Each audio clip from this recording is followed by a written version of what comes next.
Welcome everyone.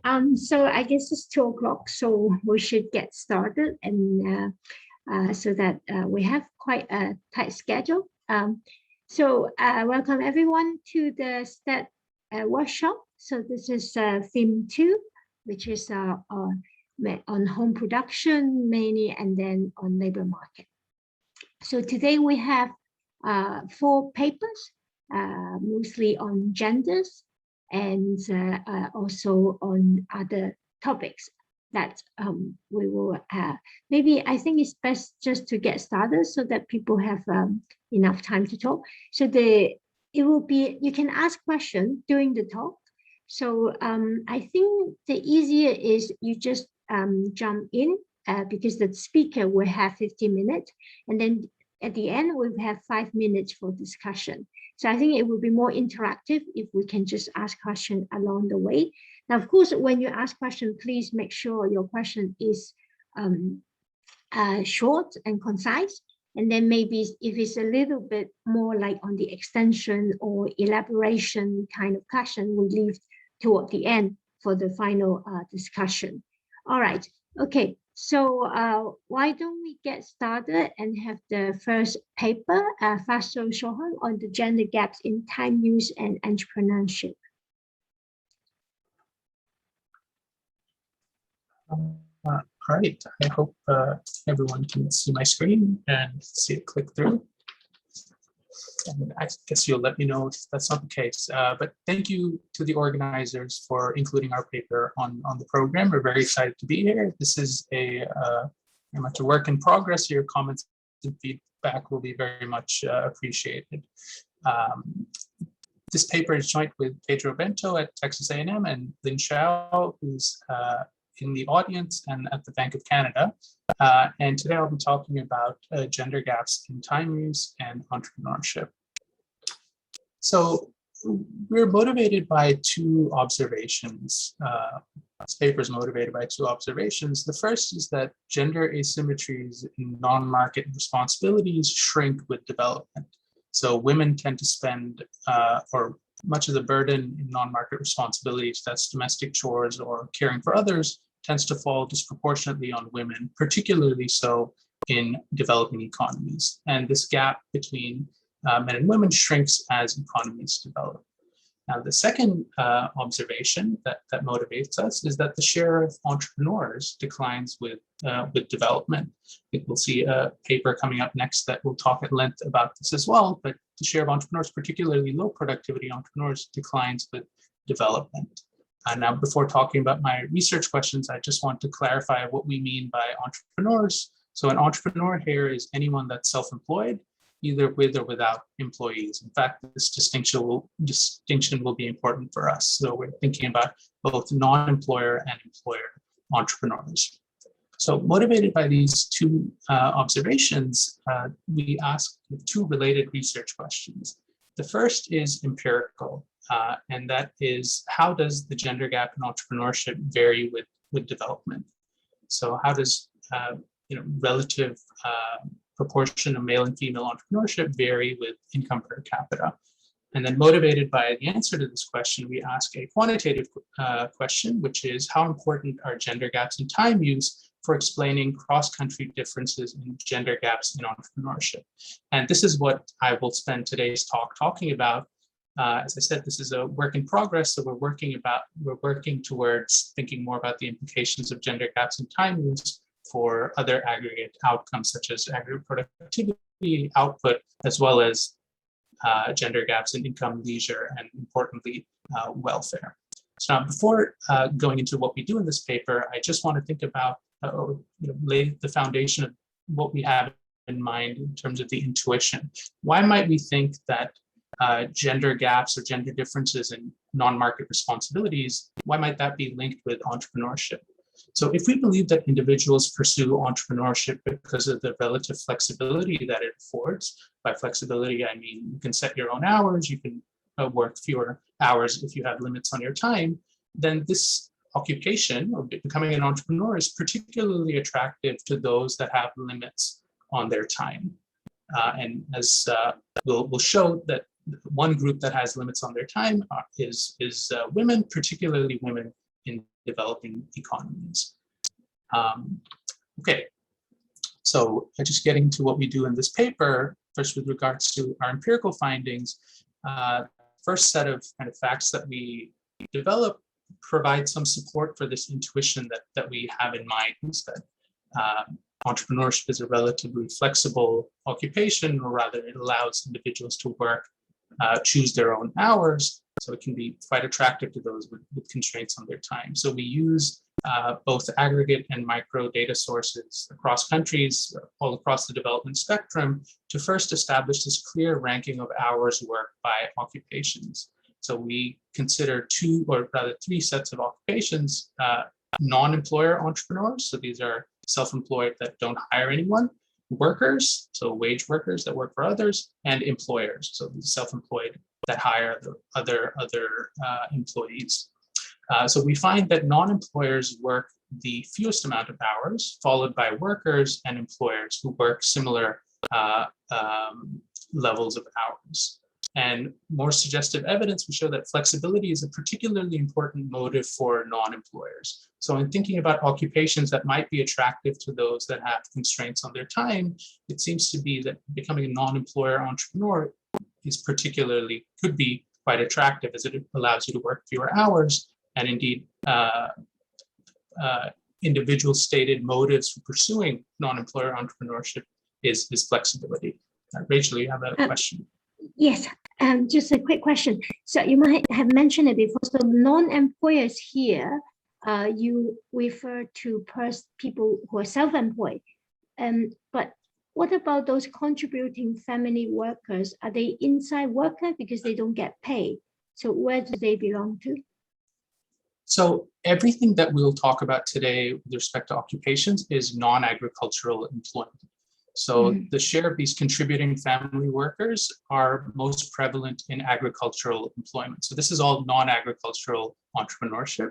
Having said that, there are still, likely familiar with the data that we use, there are some contributing family workers. The patterns that we document exist for both, whether we include them or not, whether we include contributing family workers or members of cooperatives, I think is the other category.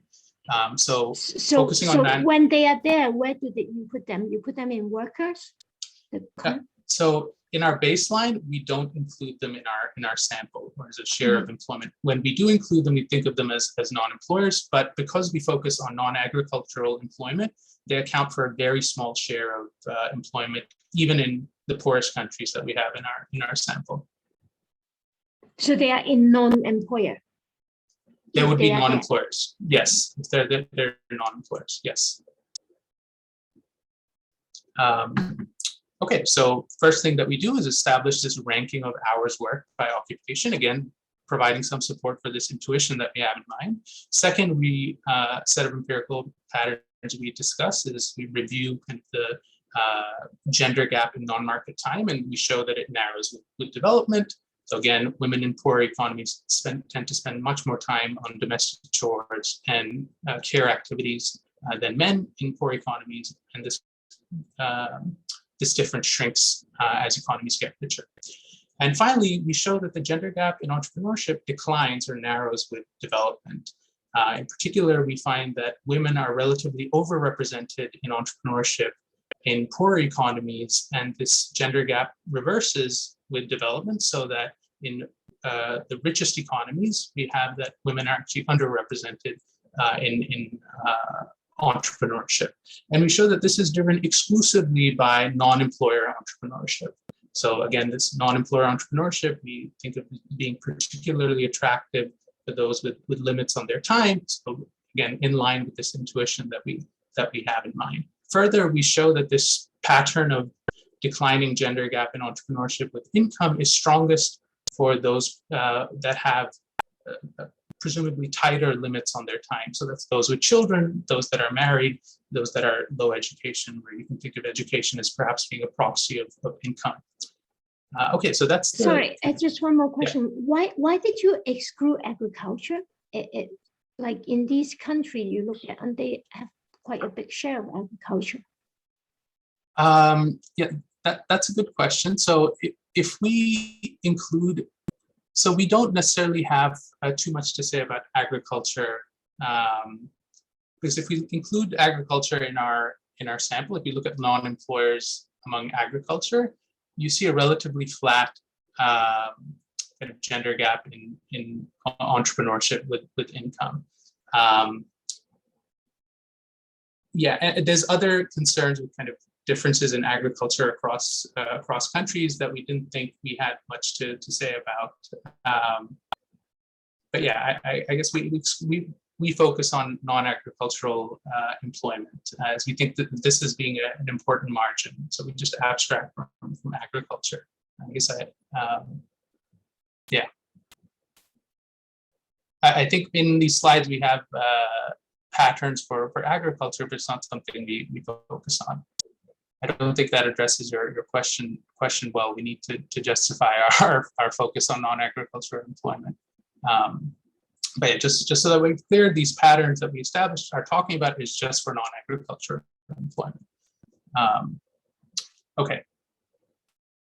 If there's no other questions, I'll talk about our other contribution of this paper, which is quantitative. So motivated by kind of these empirical findings, we want to think about how important are gender gaps in time use for explaining these observed gender gaps in entrepreneurship across countries. So in order to answer this question, we build a general equilibrium model of occupational choice, where agents can choose between becoming an entrepreneur, either an employer or non-employer, and wage work.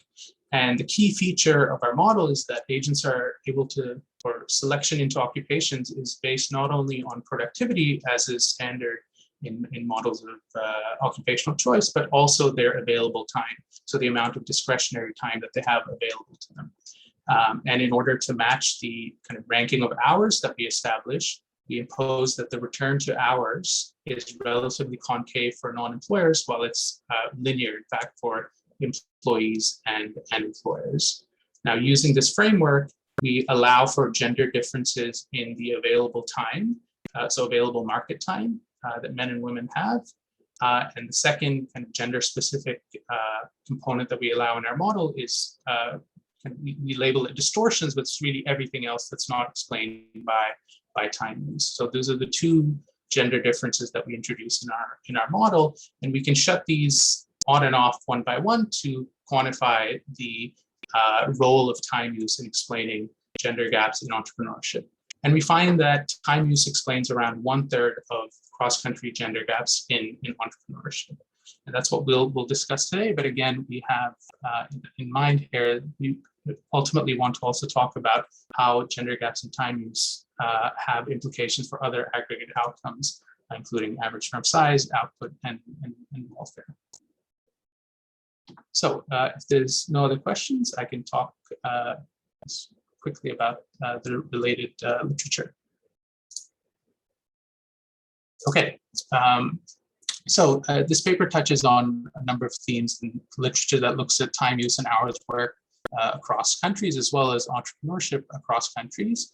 I do want to mention two kind of papers that we think are being quite closely related to the ideas that we have in mind, which is Golden 2014 and Erosa et al., which is forthcoming, which looks at gender gaps in both time use and occupations.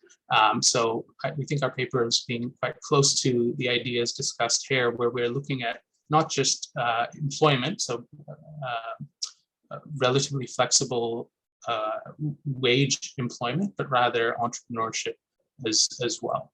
And again, ultimately, we also want to discuss or touch on issues related to misallocation and think about how reallocating time between men and women might lead to improved outcomes across countries. Okay, so just a roadmap for the rest of the talk today. First, I will spend a bit of time talking about the empirical evidence, and then I'll introduce a simple model which captures the intuition that we have in mind, and then move to a quantitative model and an analysis, and finally I will conclude. Okay.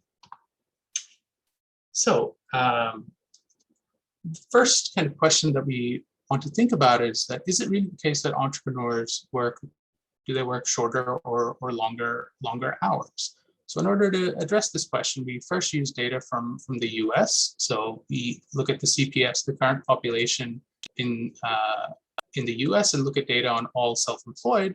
And as I said, we distinguish between employers, those that hire others, and non-employers. This data is available in the CPS outgoing rotation group after 2014. And again, just to reiterate, we focus on non-agricultural private employment, and again, focus on individuals that are kind of sufficiently attached to the labor market by emphasizing by restricting to those that work at least 10 hours. Our results are robust to relaxing this restriction. So we estimate a simple regression. We look at how hours worked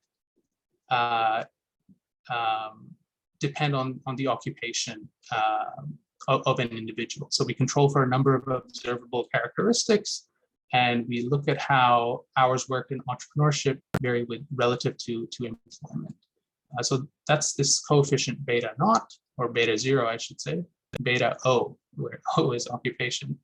So the first row tells us that male non-employers work around 3% fewer hours than male employees, while male employers work around 11% more than male employees. So the reference category here is employee.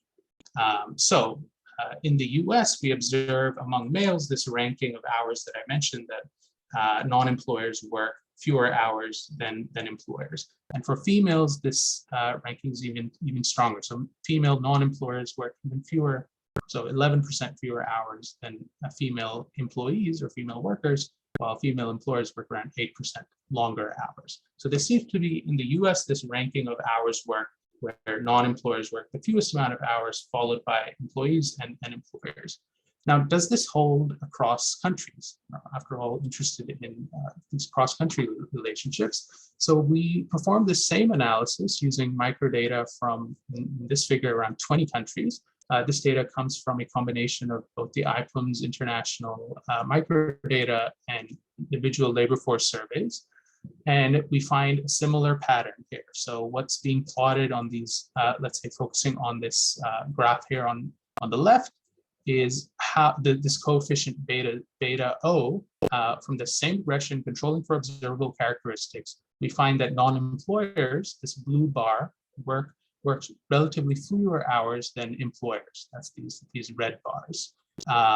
And this difference in ranking is even stronger for female entrepreneurs or female individuals. So female non-employers work even fewer hours than female workers, while employers work either around the same amount or slightly more. You might notice 4 countries that differ in this trend. So that's Greece, Spain, Italy, and Switzerland. So for these countries, both types of entrepreneurs work longer hours than employees. We think this is because of restrictions on hours worked in employment in these economies. So there's limits on how long employees can work, where there's no analogous limits on how long entrepreneurs can work. But the key takeaway that I want you to have from this figure is that there's this ranking of hours worked observed not only in the US, but across economies, where non-employers work fewer hours than employees who work around the same hours as employers, if not slightly higher. Okay, I think perhaps in the interest of time, I might skip this slide.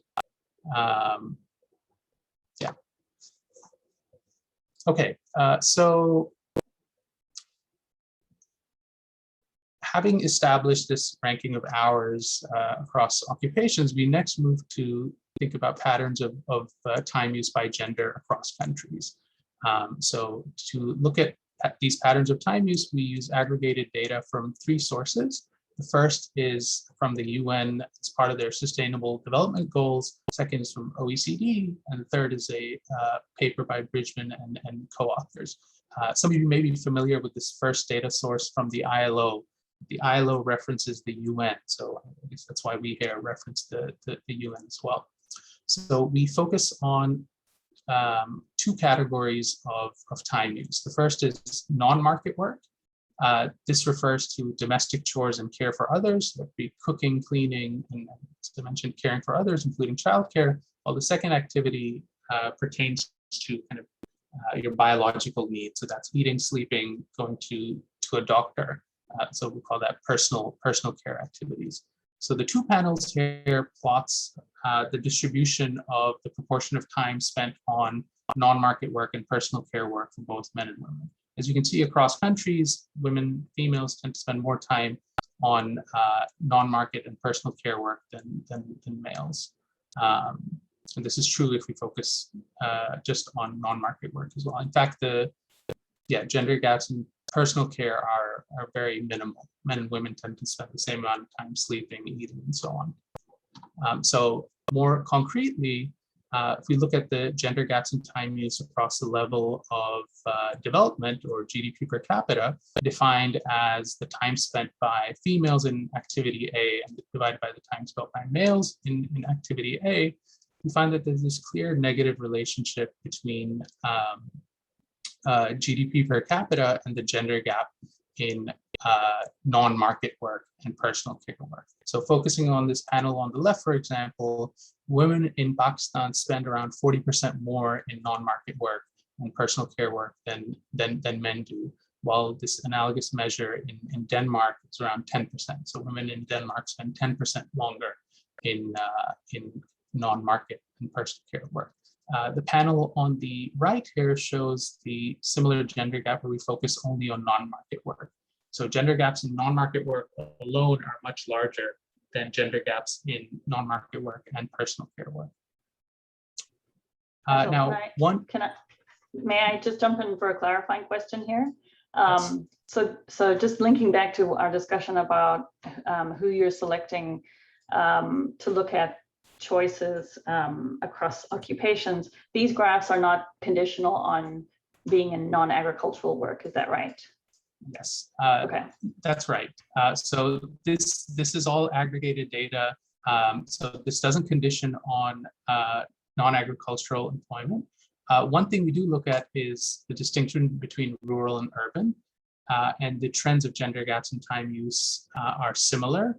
If you think rural, individuals in rural areas are more likely to be in the agricultural sector. But of course, there are these level differences, which could potentially be important when we do our quantitative analysis.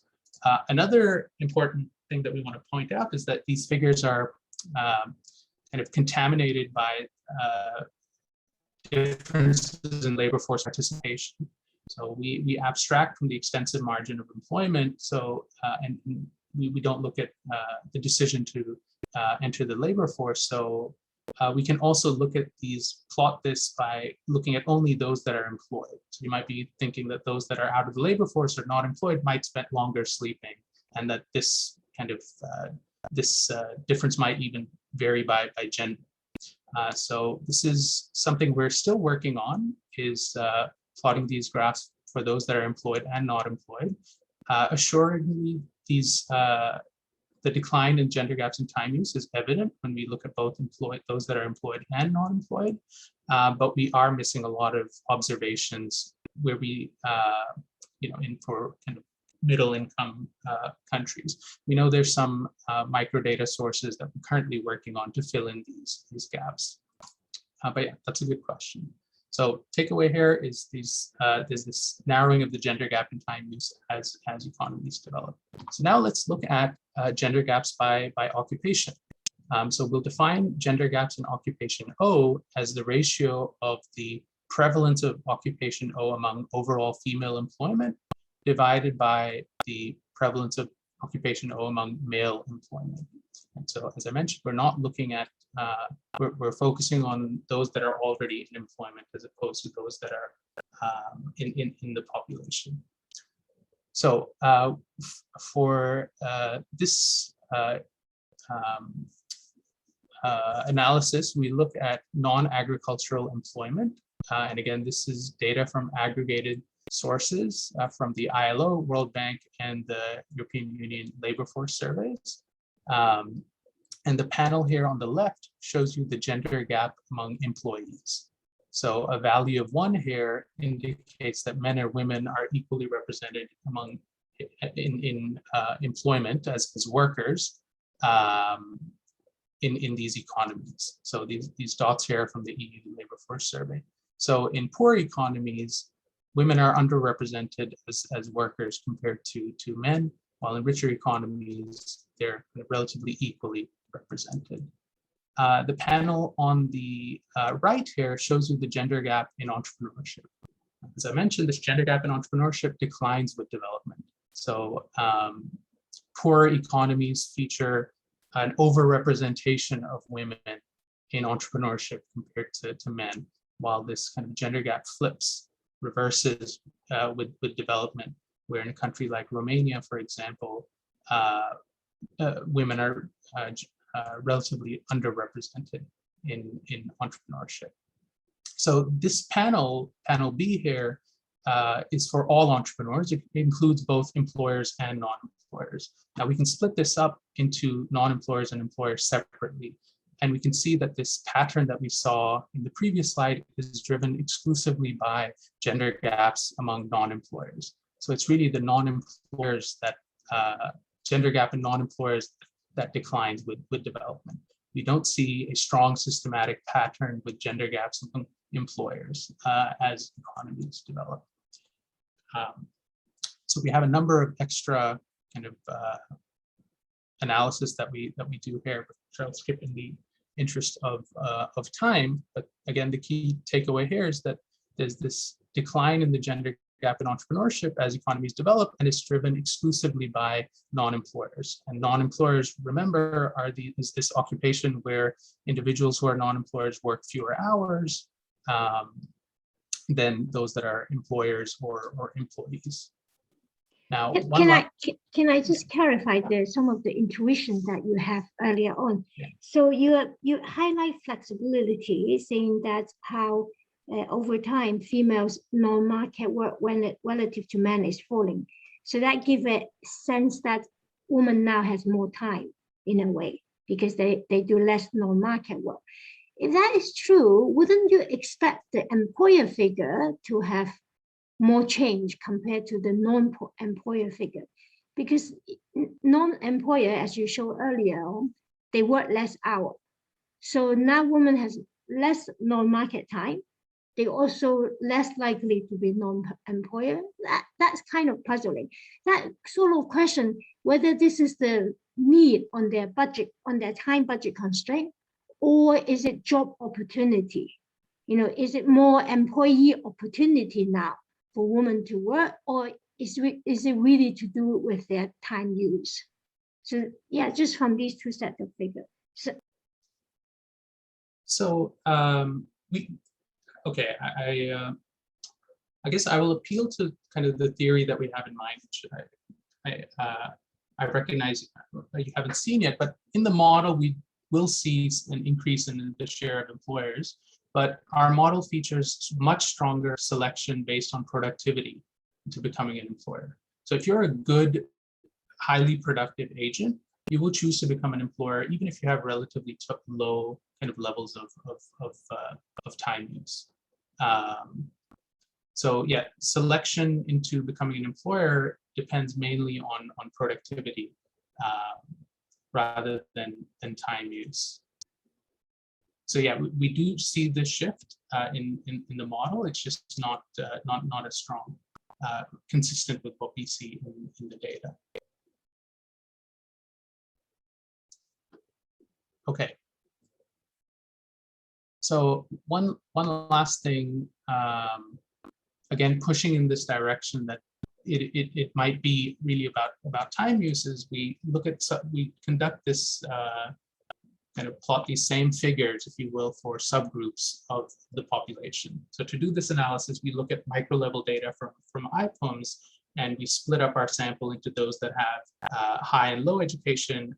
We split them up by their marital status and whether or not they have children.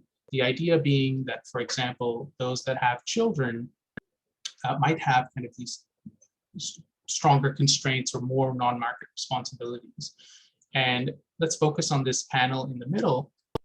What this is plotting is the slope coefficient again, this slope coefficient of the gender gap in non-employers with income per capita. So these blue bars is just comparing the aggregated ILO data with the IPUMS data, while, for example, these yellow bars or orange bars here are comparing the sample of those that have children and those that don't.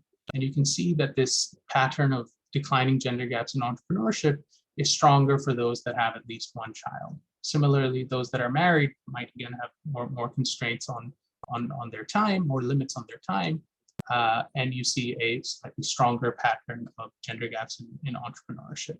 And again, similar for education. If you think of education as capturing some proxy of income, where higher income individuals might be able to outsource some of their, for example, care duties, you do see that the gender gap in entrepreneurship, the decline in the case of non-employers is much stronger for those with a lower education. You see similar or evidence consistent with this idea that time use is important in driving these switches between non-employer and employees for employees, where instead of the decline, it's this positive slope.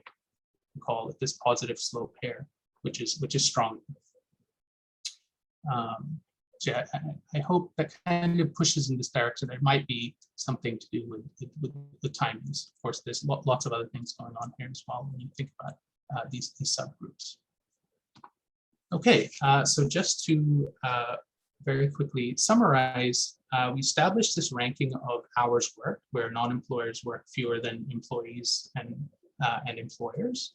And I skipped this kind of sub-bullet point, but using data from the US, we can actually show that the stated motive for pursuing entrepreneurship, especially for female non-employers, flexibility is a very strong motive. Now, flexibility can mean a lot of things, but we interpret this as supporting this idea that females, especially female non-employers, are choosing entrepreneurship because of this kind of limits on their time. Finally, just summarizing here, gender gaps in both entrepreneurship and time use narrow with development.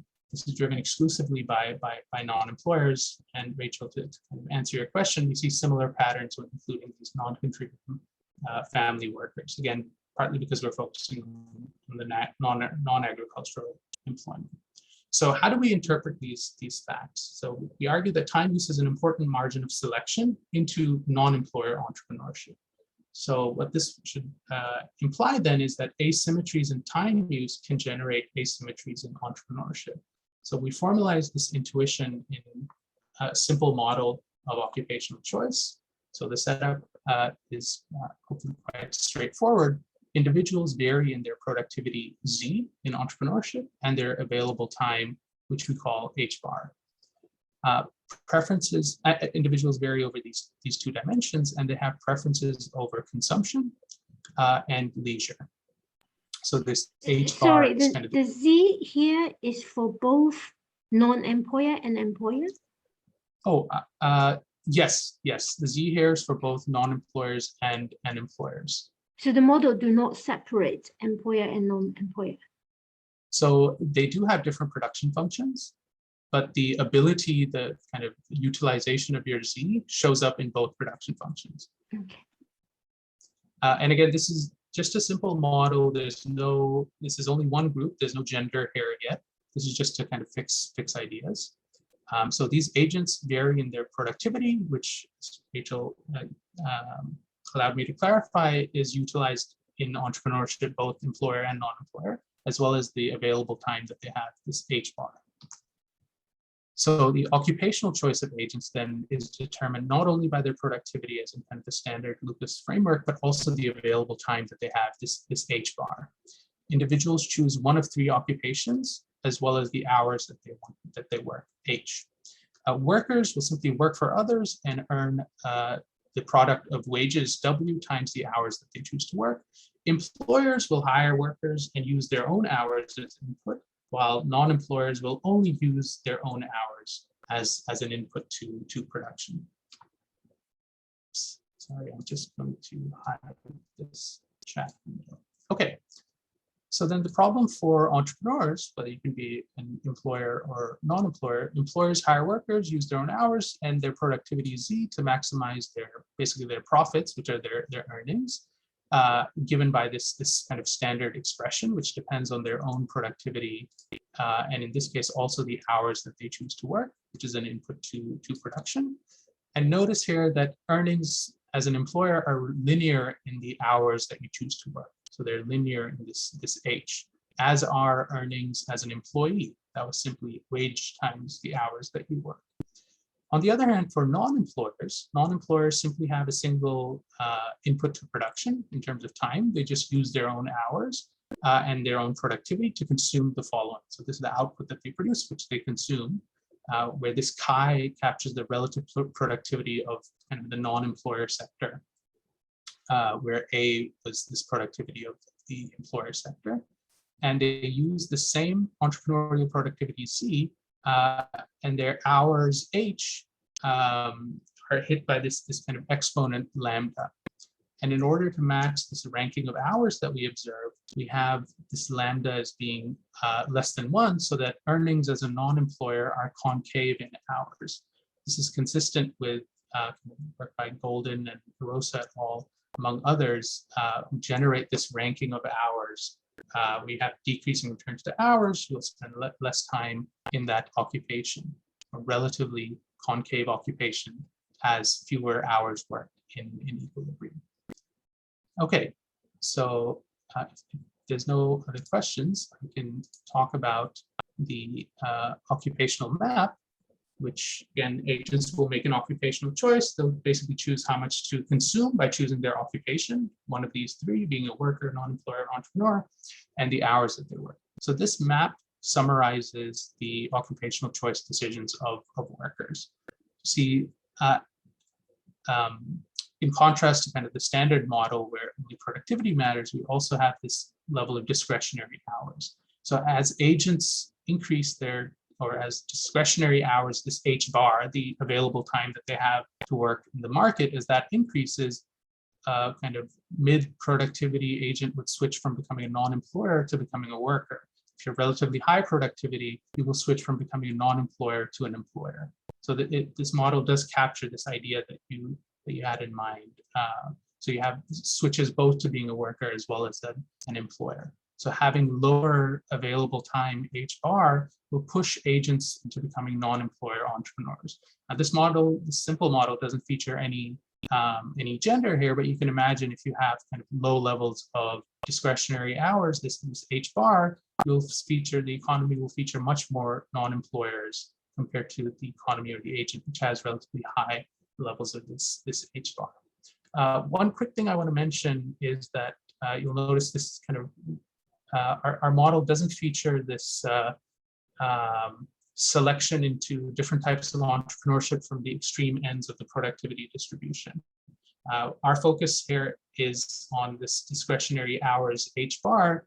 We can enrich this model by adding perhaps another dimension of ability, so that we do match this kind of selection from the tail ends of the ability distribution, but our results will hold true. The importance of discretionary hours will continue to kind of hold in the same direction.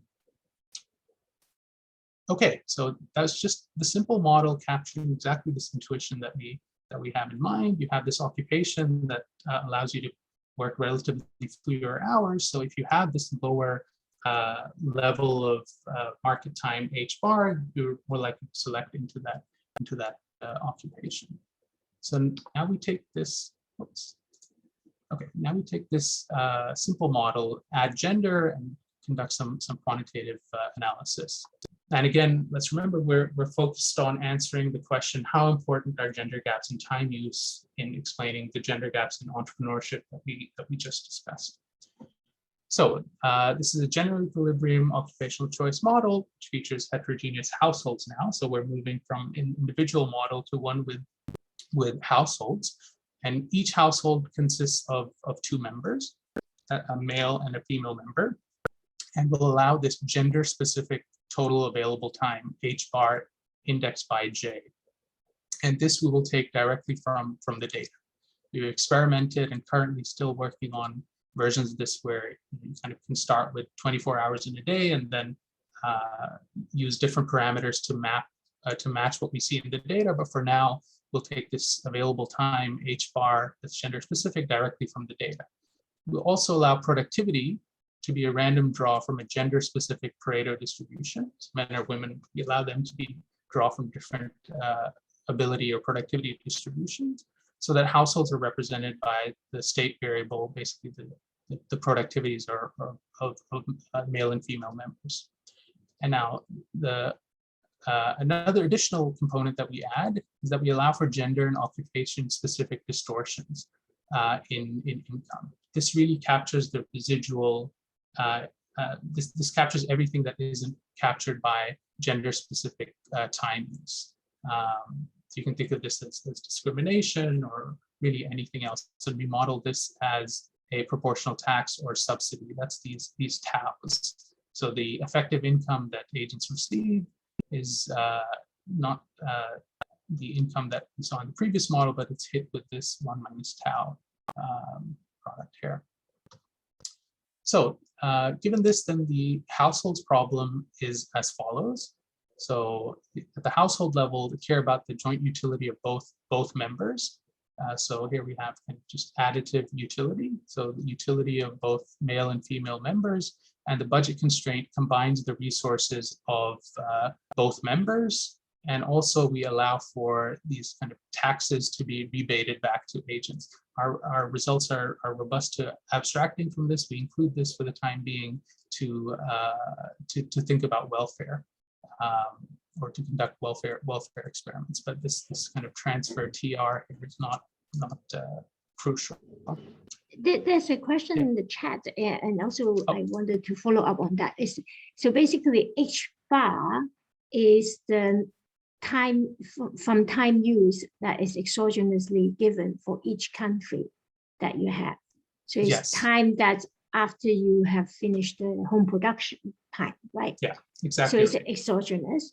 So in other words, it's implicit there that the time you spend in home production do not interact with any of these consumption, for example, or for people who be work. So that sort of kill off the opportunity when we think about marketization, for example, when we think about how when service sector develop, then that can help to reduce home production time and increase the time of employee, for example. The more women can become employee.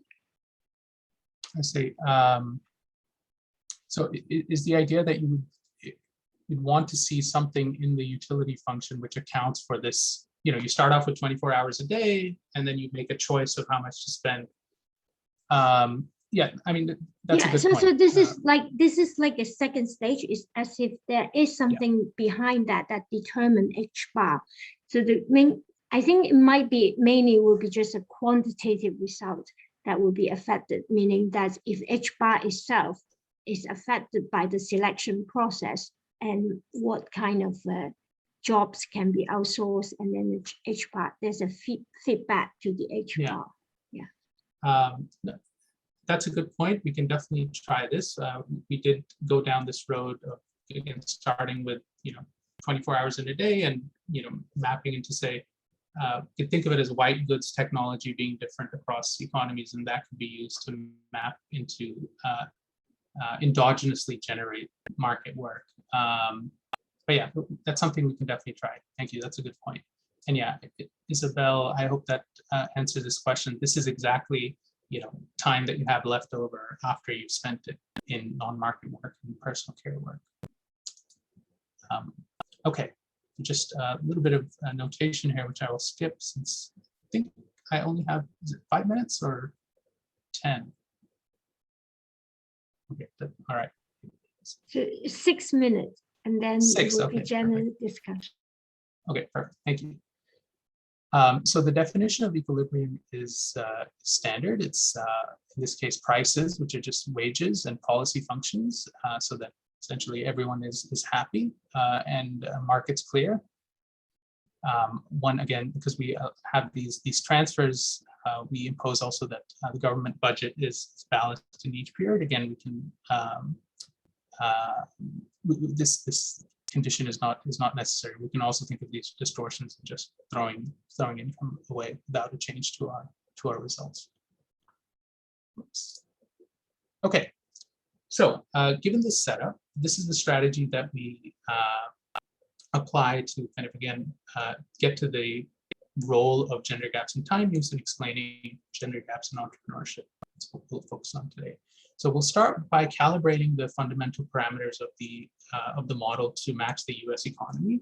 We'll assume that the U.S. is undistorted, so these taus are all equal to 0, both gender and occupation-specific taus, and we'll target the number of moments to exactly hit the U.S. or key features of the U.S. economy, including hours worked and gender-specific occupation shares and firm size distribution measures as well. Now, to think about how important time use is for gender gaps in entrepreneurship, we'll conduct a country-specific calibration where we will change both country-specific and country and gender-specific parameters. In particular, we'll change a number of country-specific parameters, including the relative productivity of the non-employer sector, as well as the production function of the employer sector or of employers, along with the male share of employment relative to overall female employment. So these 3 parameters will adjust to all be at the country-specific level. They will not vary by gender. There will be 2 parameters that will vary by both country and gender, and that will be this available time use, which we'll take from the data, and this distortion tau, which we will calibrate or estimate so that we exactly match each country's occupation share, female occupation share. So these country-specific parameters are chosen to match the male occupation shares, while this tau, given the available time h bar j, these taus are chosen to match the female occupation shares. So we start with a country-specific calibration that exactly maps to the data. And then we remove one of these 2 gender asymmetries in turn to assess the impact of gender gaps in occupational choice and aggregate outcomes. And it's not something I will talk about, but by removing these gender asymmetries in available time and these distortions, we can look at the relationship of gender gaps in entrepreneurship with income. So very quickly, I think in the interest of time, I will only emphasize one parameter, which is the non-employer span of control. This is calibrated to be less than 1, so that the return to hours as a non-employer are concave compared to the linear returns as an employee and as an employer. If there's no other questions, I'll also say we do a good job in matching both the targeted and non-targeted features of the US economy.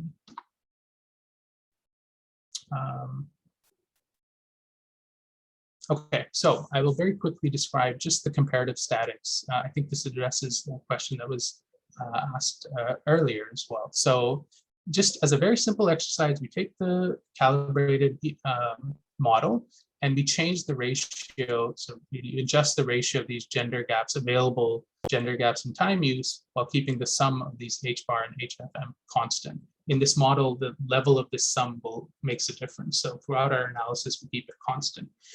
So focusing on this middle panel shows the female occupation shares. Apologize, the font is a little bit small, but moving from left to right is analogous to moving from low income to high income economies. And you can see that as you increase the time that's available to women, that increases the share of employees, that's this red line, slightly increases the share of employers, it's this black line, while taking away from the share of employers. So these comparative statics move in this direction that we observe in the data, at least the gender gaps. Or I should say, they move in the direction of the intuition that we laid out. Of course, we see the level of employees for males declines. This is counterfactual. In fact, in the data, the share of employees, male employees, increases as well. It just does so at a slower pace. So for that, we need the full country-specific calibration. Whoops.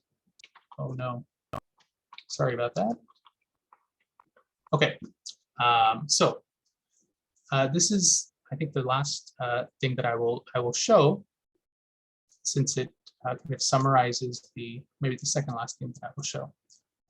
So this is our main kind of quantitative analysis. As I mentioned, we calibrate our model to match country-specific occupation shares. So that's this gray line and these gray scatter plots. So that's the data, and the model exactly matches this because of the parameters that we introduce.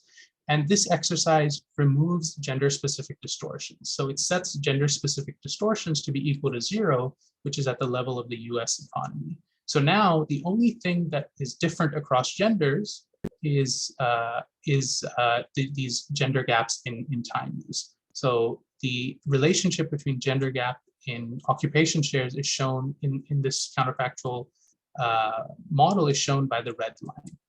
So you see this declining relationship in the data. If gender gaps in time use played no role in driving the gender gap among non-employers, you'd see a flat line here. But we do see that gender gaps in time use play some role, as you have a little bit of this negative relationship with income per capita, particularly for these mid to high income economies. The role of time uses seems to be quite important for driving the gender gap in employees. And so we have this positive slope in the data, and when the model features only gender gaps in time use, we still see this positive slope, although it's slightly flatter as one might expect. So gender gaps in time use do play a role, and just to quantify this, we can compare the slope of the relationship with income per capita. So in the data, the gender gap in non-employers exhibits a slope of minus 0.31. So this is with regression is with respect to log GDP per capita. While if we remove gender-specific distortions, or in other words, if we only feature in the model gender-specific or gender gaps in time use, slope is around minus 0.10. So we interpret this to suggest that time use accounts for around 1/3 of the gender gaps in non-employers. This analogous measure is around 40% for gender gap among employees. And again, we're working through thinking about the implications for firm size, output, and productivity. The exercise that we have in mind would be to reallocate time optimally across genders and to think about the kind of gains in productivity, output, and so on that results from this. And I think I really am quite out of time. So I will stop here and just end with, so we showed how gender gaps in time use can generate in this model gender gaps in entrepreneurship. But what's I think quite exciting for us is that we think about this mentioned paper becoming one where we can talk about factors that determine time use. So this could be cultural norms, the availability of childcare, and so on, can also have an impact on the quantity and quality of businesses in an economy. So this, I don't think this is something that's previously been emphasized. So we're excited to move this paper in that direction with, of course, your feedback. So thank you very much, and I hope I'm not too over time. Okay, I think we should have a bit more discussion. The next paper will start at 3, so we have 7 minutes. It's supposed to be break, but we can also have some question and discussion here. I just want to add a quick one before letting other people. Why in all these exercises you would restrict H bar M plus H bar F to be fixed, right? So, but along the development, doesn't the sum also change over time when we apply to the data to understand? The sum does change. It doesn't change by too much. Again, keeping in mind when we construct the sum, it's using this aggregated data that I showed you.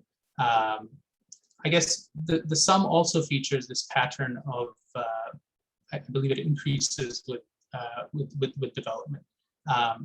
We did do a version of this exercise where we introduced the sum, and I'm maybe Lynn can remember the results, but I don't think our results changed by too much. So now to answer your question, why don't we change it? Well, as you can imagine here, the sum H bar of H bars is kind of a input to production. So you can increase your output and so on by increasing the sum H bar across genders, while having, for example, the same gender gap. right? So an infinite number of H bars can sustain the same gender gap in time. So just to discipline our exercise, keep the sum fixed. And I believe the results aren't too different when we allow the sum to vary as we see it in the data.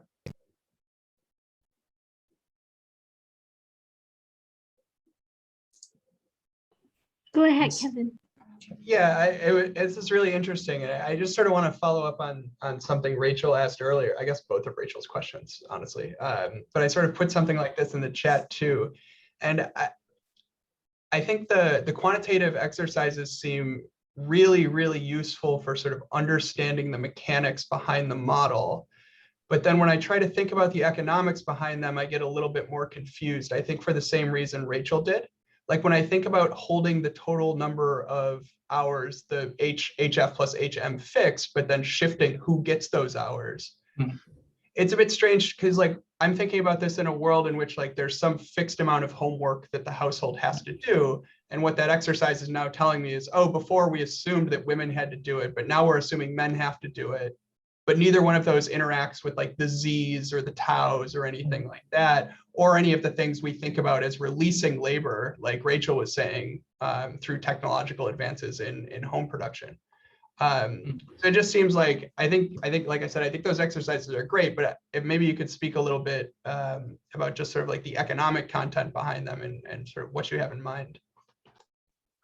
So I see Lynn answered this in the chat as well. We agree. We think this matters, and we are in fact trying to move towards a model where we are able to endogenize how time is allocated between men and women. I think your summary is a good one. This model or this kind of quantitative analysis is really kind of perhaps you can think of it as a proof of concept of the intuition that we have in mind that, you know, if you allow this H bar, F, and M to change over time, or rather across countries, how much of the patterns that we observe across development can we explain? So yeah, we definitely think it's important. That's also why we are refraining from talking about these kind of other aggregate outcomes. We definitely know what results, you know, what we get for output and productivity as a result of this quantitative analysis, but we're hesitant to display it because we don't think it's fully capturing you know, the interactions, these interesting interactions that exist out there. So this is we really appreciate this point.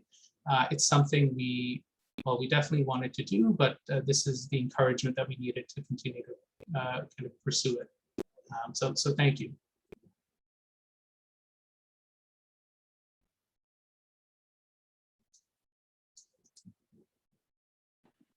So lots of good points in the chat. Just reading now.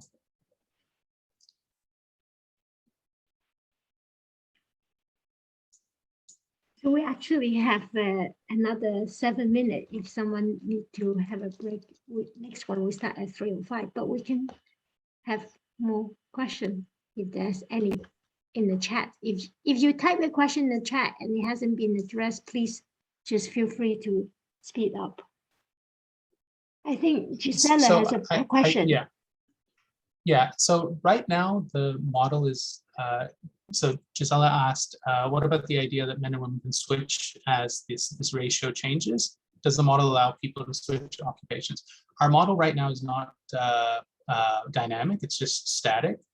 In fact, what led us down this project was the observation that women are much more likely to enter into becoming an entrepreneur from being out of the labor force in poorer countries compared to richer countries. So we did have in mind this idea that you have switches from, you know, say you just had a child, you're moving now into entrepreneurship. We didn't think we had too much to say about it, so we simplified that model. Our model. We had initially a distribution of H bars that vary over time. We had an extension margin of employment. So we just, I guess, to get the key kind of idea across, we simplified our model. But there definitely are interesting kind of facts and patterns that exist when you look at transitions across economies that you could also be driven by, that could also be explained by time use. At least we think so, right? Yeah, I think that makes sense. I think I was thinking, this interesting idea that it's, you're really seeing if they're changing into having employees, right? Versus being like a non-employer.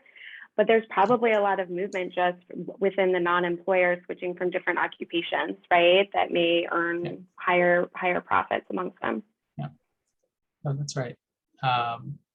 So yeah, again, just to simplify the intuition that we wanted to push, we got rid of this dynamic nature, but we definitely think that's interesting. I mean, yeah, this is now not related to this paper at all. It's a different paper. We could also think about firm dynamics as being affected by these kind of constraints on time and so on.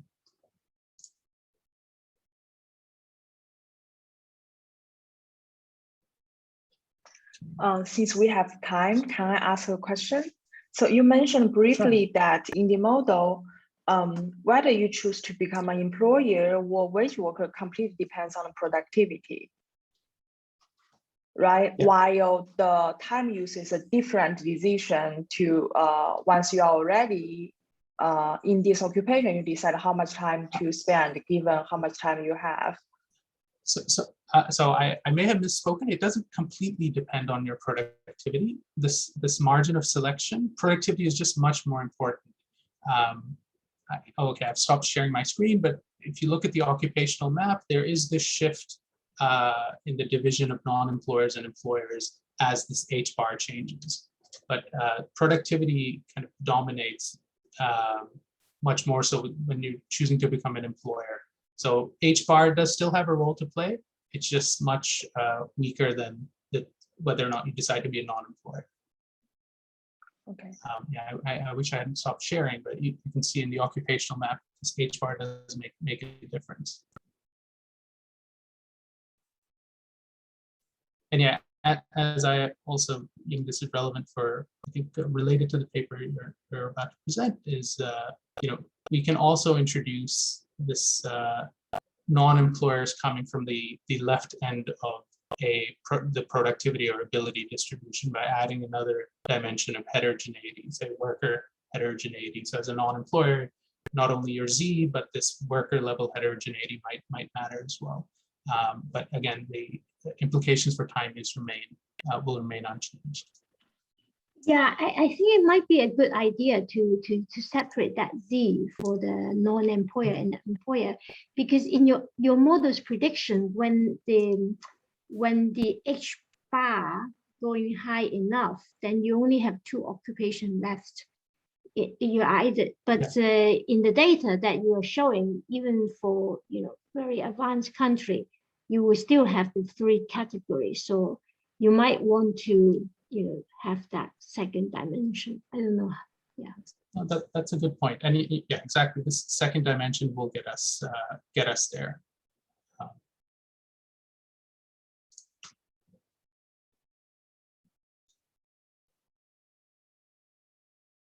right. Well, I'll thank everyone for their questions. This has been really very helpful. Just stopping myself from going through the chat here as well. So yeah, thank you for your time. Thank you to Rachel and Taryn for including us on the program.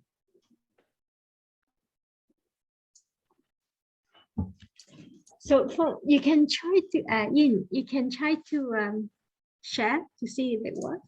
So you can start in 1 minute. All right. Working.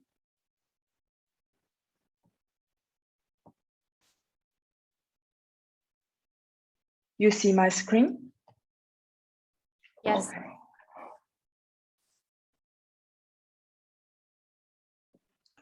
Please go ahead. Okay, great. Thanks for the organizers to incorporate our paper in this program, and thanks everyone for being here. Good morning and good evening and good afternoon. So today, I will talk about skill bias, financial frictions, and selection into entrepreneurship. This is a paper co-authored with Jay, who is also in the audience, and she will be able to answer some questions in the chat, but I'm very happy to answer any questions if you just talk in the conference. Jill will be on the market this year, and she's very good. So just a little advertisement. All right. So our paper is motivated by two strands of literatures. The first one is on the financial frictions, where we can think about that financial frictions lower TFP and also lower GDP per capita. And there are many mechanisms they can do this. Financial frictions can misallocate entrepreneurship talent, or they can discourage entrepreneurship because entrepreneurs need to invest in renting the capitals. And in most of this literature, they focus on entrepreneurs who hire wage workers to produce.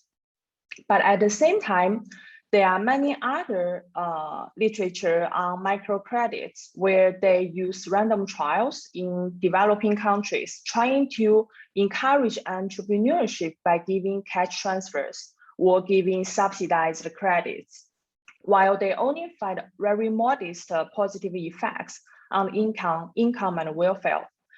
And one prevalent fact there is that the majority of the entrepreneurs in these low-income countries where they do these RCTs are the entrepreneurs who do not hire anyone. They are like the no employers in Faisal's paper. And actually, they can account for almost 80% of the labor force in low-income countries. So motivated by these two strands of literature, we propose to distinguish these two types of entrepreneurs using microdata from 77 countries across all income levels. The two types of entrepreneurs are, firstly, the employers. They are self-employed and they hire at least one paid employees. The second type of own-account workers, the second type of self-employed workers are the own-account workers who are independent workers without any paid employees. And we will look at the labor share patterns of these two types of employees across countries. And to account for the patterns, we will introduce a skill-based technological progress. And the takeaway is that if we overlook these own-account entrepreneurs in poor countries, this will lead to significant overestimation of the effects of removing financial frictions in these poor countries. And by doing so, we hope we can reconcile the diverse findings on entrepreneurship and development. So more specifically, what did we find? Our empirical findings have two parts. The first part is about the labor share patterns. We find that, as also finding many other papers, self-employment decreases with development. And we find that this is driven mostly by the own-account workers whose employment share decreases by around 20 percentage points when GDP per capita increases, when log GDP per capita increases by 1 unit. At the same time, the employees' share actually have an opposite pattern. It increases by 1.4 percentage points with a 1 log point increase with GDP per capita. At the same time, the second part of the empirical findings is about selection. We look at how entrepreneurs are selected based on education. And we find that the own-account workers are negatively selected relative to the wage workers, while the employers are positively selected relative to the wage workers. So our goal is to build a model that is consistent with all these patterns and quantitatively estimate the effects of removing financial frictions. So in the model part, we have a two-sector model with occupational choices. The two sectors are the modern sector and the traditional sector. In the modern sector, there will be rewards to ability, and the employers hire wage workers to work.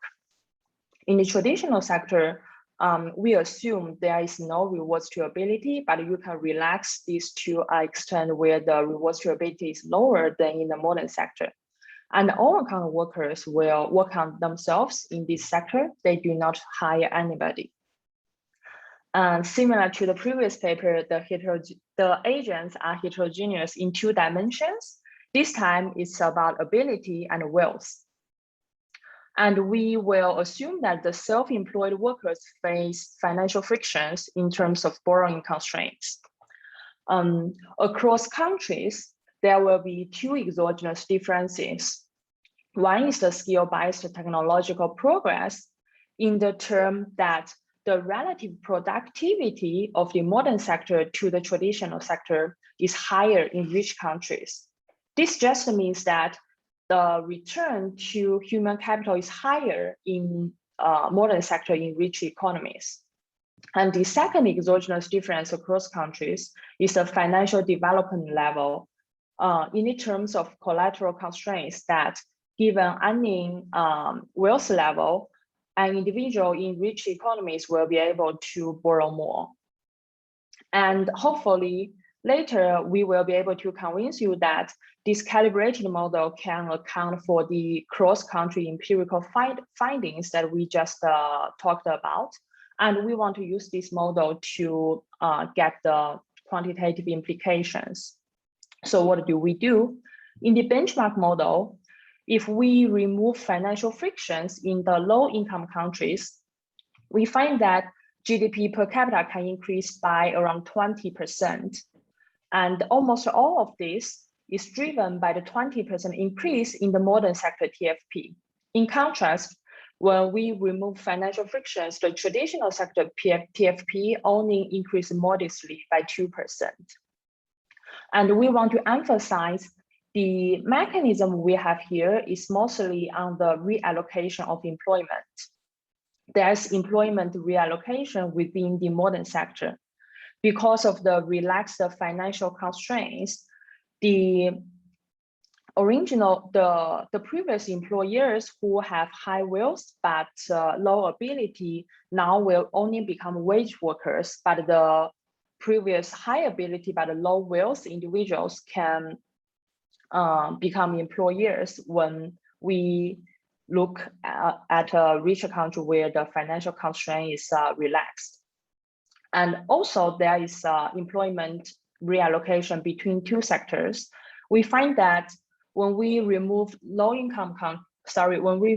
financial frictions in low-income countries, the all-account employment share decreases. This is driven by two things. One is the relaxed financial constraint that allow employers to hire more wage workers, increasing the wages, thus decreasing the all-account employment.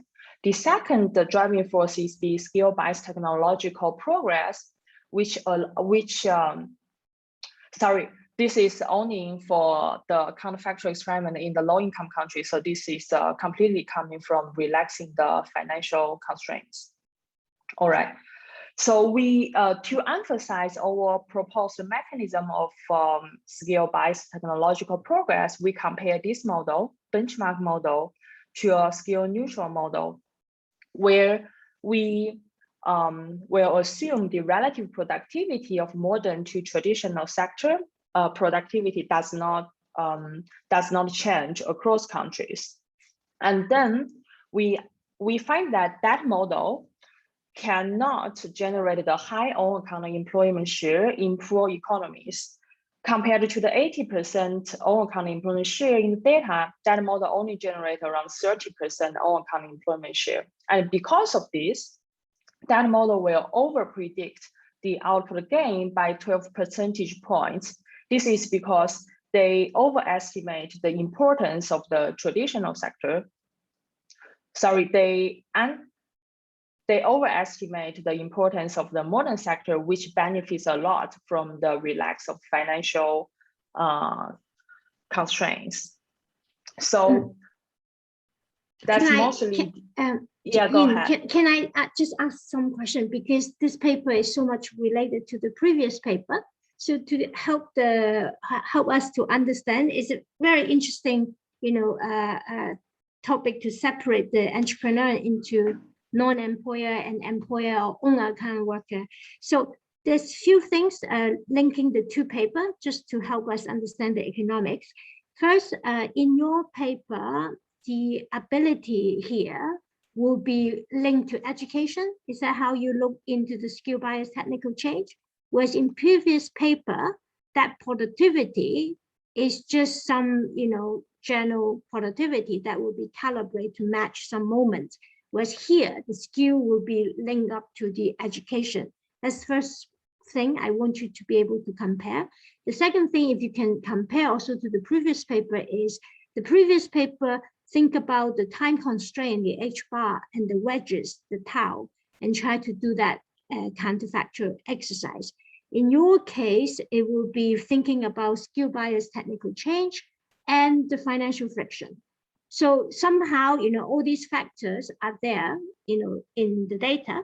So when we put the two papers together, is it that some of your, financial friction or something there is picking up some of the previous papers' time constraint, whereas the previous paper's tau is picking up some of your financial friction and the skill bias.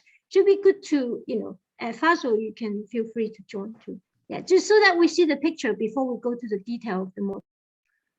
All right, so let me first, and then you can add, Faisal, you can add if you have more points. So 2 questions. One is that we look at the ability distribution in the model, and in our mind, it relates to the education that the workers have. That's why in the empirical part, we have selection based on education. But eventually, we will calibrate the distribution of abilities to match basically the dispersion of income in the data. So it will not be matched to education in the model.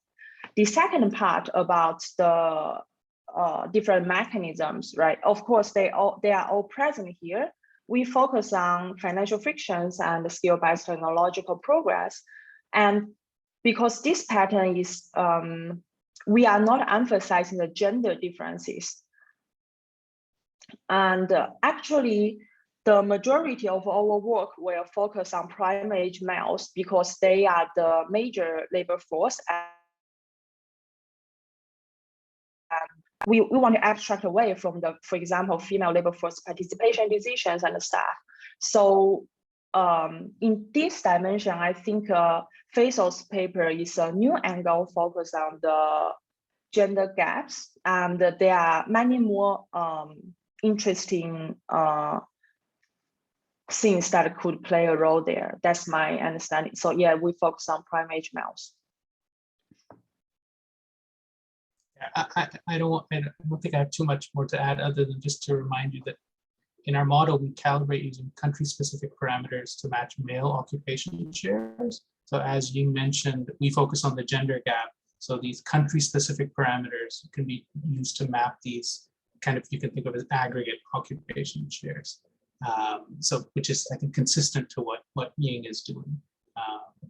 We don't have financial frictions and so on, but yeah, so again, the key is we focus on the gender gap. This decline in non-employers exists for both men and women. It just declines at different kind of pace with income. All right. So the literature we relate to the financial frictions literature, and more recently, the second line here are the papers who start to emphasize the role of these unproductive on-account workers. And we also relate to the microfinance project, and we're trying to reconcile the findings from 2 strands of the literature. And lastly, we relate to the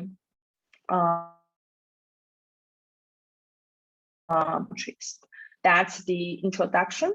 And now let's look at specifically what did we do here. So we, the same as the previous paper, we use data from IPOMS International, where they have nationally representative census and surveys, and our eventual data set would consist of almost 250 surveys across 77 countries. And as we discussed earlier, we will divide consistently in this micro data the labor force into 3 occupations. They are the on-account workers, the employers, and the wage workers. Our benchmark analysis will cover all industries, but I want to emphasize that the results are robust within each industry, so we do not exclude agriculture sector here. So if we plot the country average on-account employment share across GDP per capita, we find that it's strongly decreasing from around 80% here to less than 10% in some of the richest economies. And if we plot the employees' share, it's the opposite, that the employees' share increases from 0 in some of the poorest economies to 8 to 10% in some of the richest economies. And just to have an idea of how it looks like across different sectors, we can look at sectorial regressions where we divide the economy into agriculture sector, manufacturing sector, and service sector. And this pattern of declining on-account employment and increasing employers' share is robust within each sector. So our two sectors of modern and traditional sector will conceptually fit into any sector of the economy. That's the first part of the empirical findings.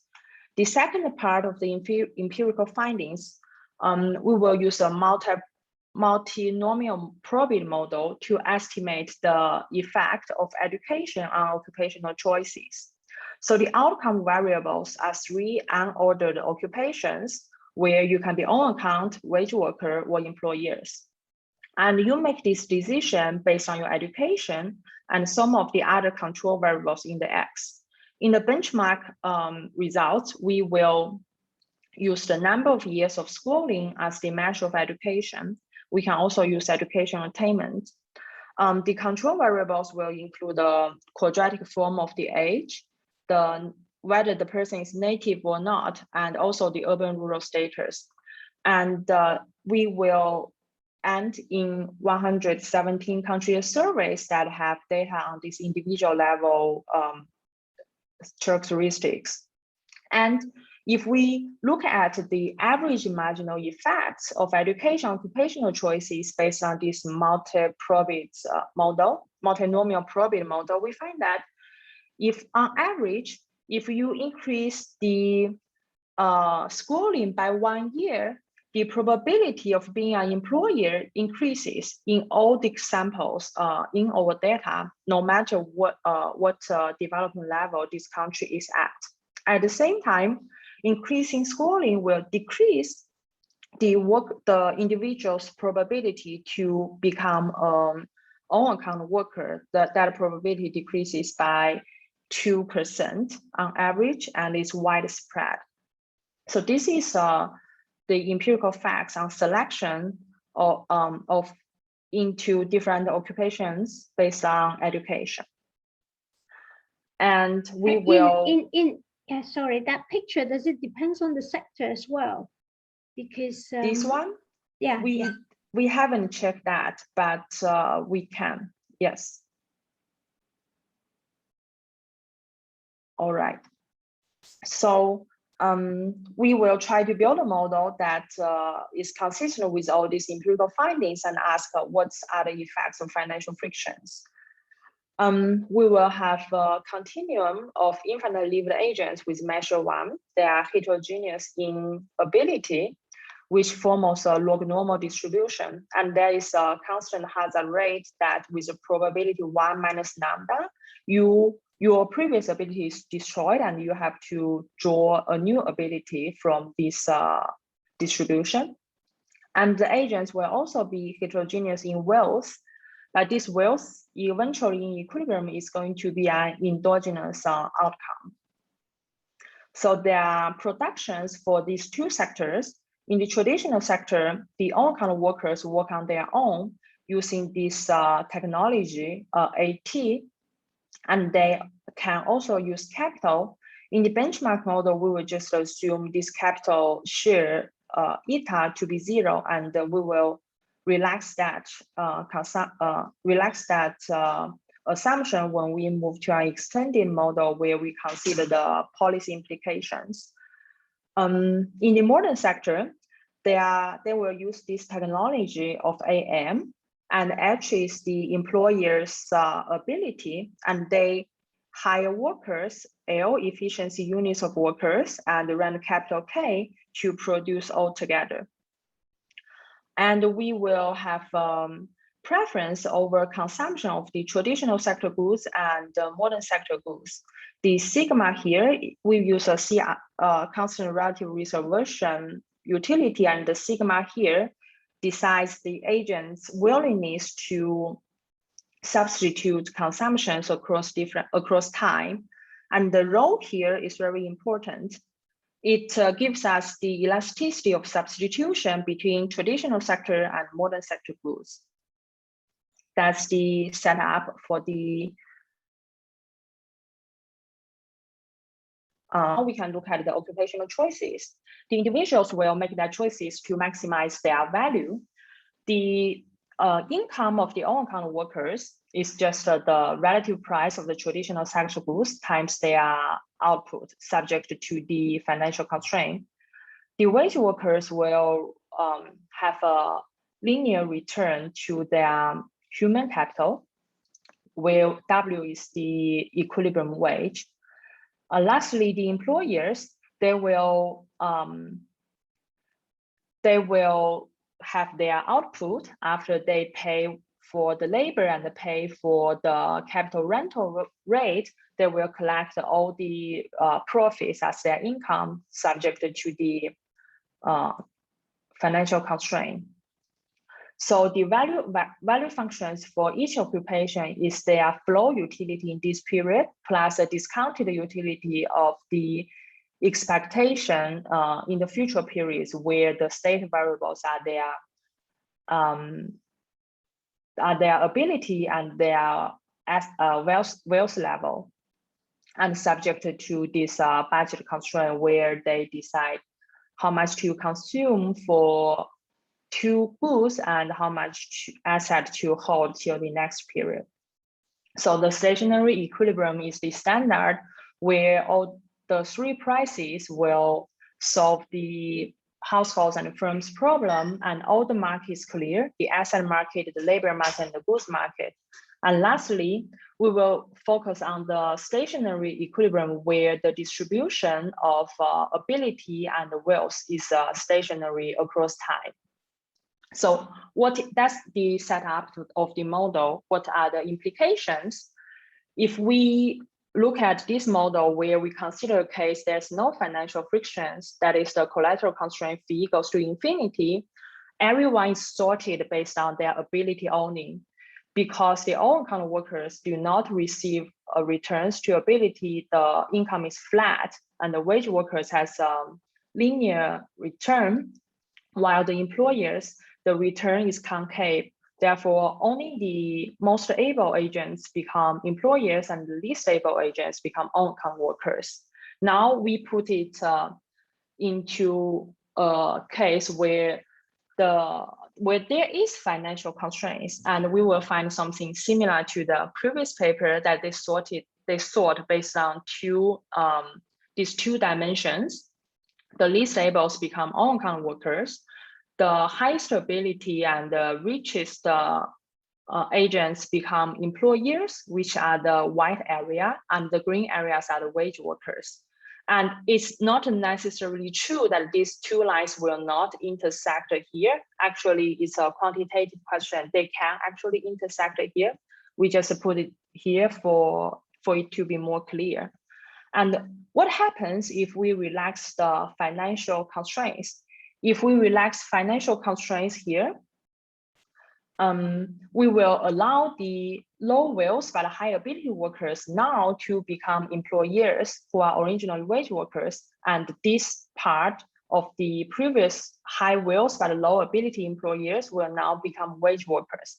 And because of this more efficient modern sector, they will increase demand for wage workers, thus increasing the wage, thus the on-account workers share will decrease because these on-account workers now become wage workers in the modern sector. That's what happens in this model when we relax the financial constraints. Now, what happens if we introduce the skill-based technological progress? That is when AM increases. When AM increases, recall that this AM is the returns to ability in the modern sector. So when this increases, these on-account workers will be, the marginal on-account workers will be attracted into the modern sector. At the same time, because of this higher productivity, right, the employers will demand for more workers and more capital. Therefore, it works as a tightened financial constraint. So it works inversely compared to the previous figure that the high ability and the low wealth employers will now become workers. They will exit here and they will enter employers here. So here is the qualitative predictions of the model. And now we can try to calibrate, parameterize the model for it to match the data. So our strategies are sort of similar to the previous paper again. We calibrate the parameters to match key moments of the US economy in 2000 or 2001, where this is the time where most of our samples are in. And we will also calibrate the elasticity of substitution between traditional sector and output sector, traditional sector and the modern sector goods to match the cross-country pattern of on-account employment. Then we will test the model by looking at the model's predictions on the two no-targeted moments. One is the relationship between employees' share and the GDP per capita. The other one is the relationship between private debt to GDP ratio and GDP per capita. We will test the cases of 3 cases of the exogenous cross-country differences. One thing is to vary both skill-based technological progress and the financial frictions. And the second case, we only change the skill-based technology. And the third case, we only change the financial constraint parameter. And eventually, in a few slides, you will see that it's the first case that matches the data the best. So we will use that as the benchmark for the counterfactual exercise. We will assign some values to the preference parameters. Can you just give us a picture? What is the traditional sector and what is the modern sector when you look at the data?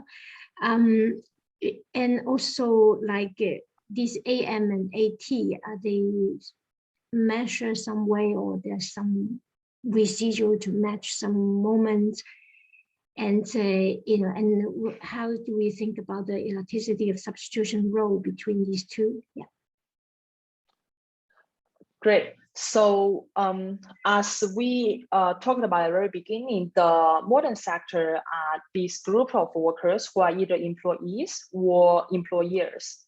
Employers are those who hire wage workers. So all of us are in the modern sector in a sense that there is returns to ability, like it's mostly consists of these professional workers. And then the traditional sector, we just measure it by these no employers. That's how we measure it. And in our mind, it could be a person opens a mom and dad shop on the street, or it could be those people who sell burgers on the streets of New York, or sell fruits in some of the poor economies where they grow on their backyard farm. Those are the traditional sectors. Yeah, so it's really about occupation there. That is not really the sector. It's the modern occupation versus traditional occupation. So when we think about in terms of occupation, then we think about the utility function where you have them produce the final good. So the example you gave me, like the mom and pop shop versus like Kmart, they will be producing the same good. So in that case, I will think of the elasticity of substitution goes to infinite.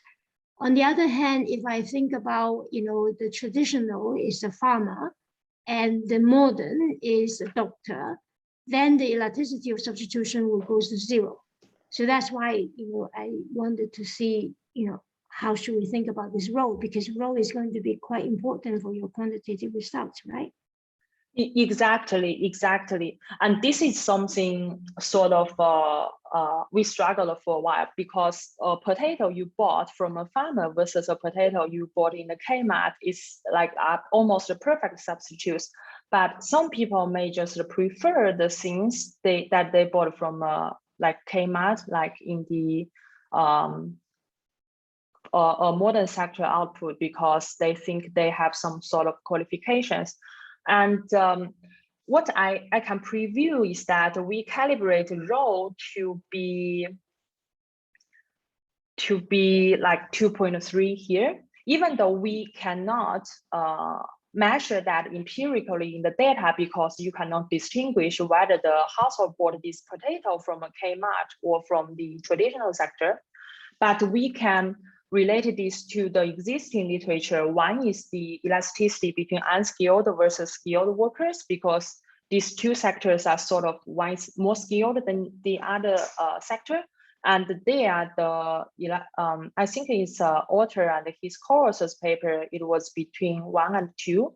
And then another paper who look at the elastic, Broda and Weinstein look at the elasticity of substitution across a wide range of products and find an estimate around 2 or 4, between 2 or 4. So we think this estimate, this 2.3 is sort of in the range of the literature, but of course, we do not have direct evidence on that. We only use this to match the on-account employment share decline in the data, because when the elasticity of substitution is very high, then the change in the on-account workers share will be very steep, because nothing stops worker from working in either sector, because people does not care which sector they consume from. That's a very good question. So we calibrate the 7 parameters here to match 7 moments in the data. The first 6 are all US moments, and the only one across countries is the slope of on-account employment, which displays the elasticity of substitution. And they match decently. So we want to see how does our model match with those not targeted data. The first one is the first one is we want to show you how the model matches with the on-account employment. We can vary both AM and fee in the model, and that's how we calibrated the role to be 2.3. That's a black line here. And we find that if we only change AM, it generates a very similar prediction.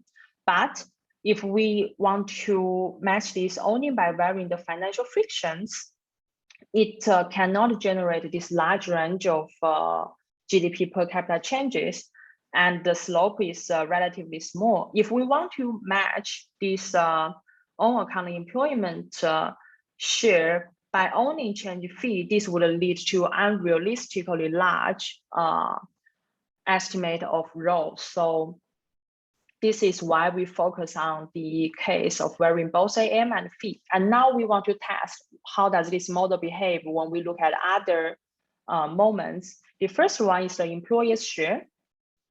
We find that the employer's share is mostly driven by the change in AM, which generates this increase in employee share with GDP per capita. And actually what these financial frictions does is that when there's less financial frictions, the employers will be able to hire more workers. This will make the employer's share decrease with GDP per capita. And this is what the literature, when they only use US data, would predict. And this is not true when we look at across countries. And the other not targeted prediction we look at is the private debt to GDP ratio. We find that while both forces would lead to a positive relationship between debt to GDP ratio and development, the two forces together matches this pattern the best, which is the black line, and the gray line is the data fitted line. So we will use this case where we vary both AM and fee as the benchmark case for our counterfactual experiments. All right. And I may have missed this. Sorry, can I ask, I may have missed this, but is there any capital in the own account sector, in the traditional sector? Yeah, that's a good question. So for now, in the traditional sector, we assume that no capital is used, but later we will relax it when we do the counterfactual exercise of calibrating the model to India and look at how the model works. So, if I may, yeah. So I thought that the most novel thing you showed us actually was this this graph you had about the effect of education in the data, the effect of education on choices and how it differs with GDP per capita, right? And so I have a few questions related to that. So one is, you know, do you look at that in the model? And so, for example, one would think, you know, that this would help you, for example, also like verify or test the extent of financial frictions, right? Like for example, you find that the effect of education on the probability of being an employer is quite small in the poorest countries, right? And that could be due to financial frictions, right? Whereas it's larger in richer countries, and maybe that's because financial frictions are smaller, right?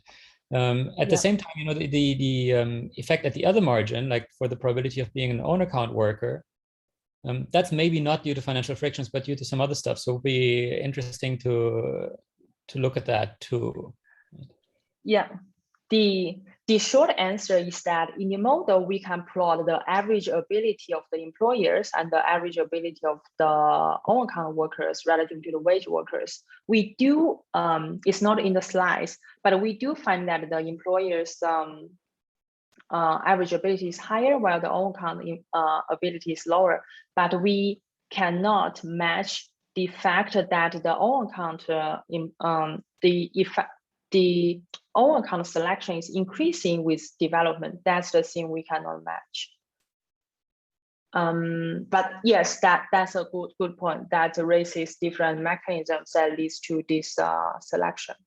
I mean, the data is complicated here, right? Because in the model you have this this continuous measure of ability, whereas in the data, education like really is a choice, right? And it's probably Exactly. sort of taken together with the final occupation outcome, right? So one has to think about, like, when interpreting the data through the lens of the model, somehow about like what one thinks about how these things are done, right?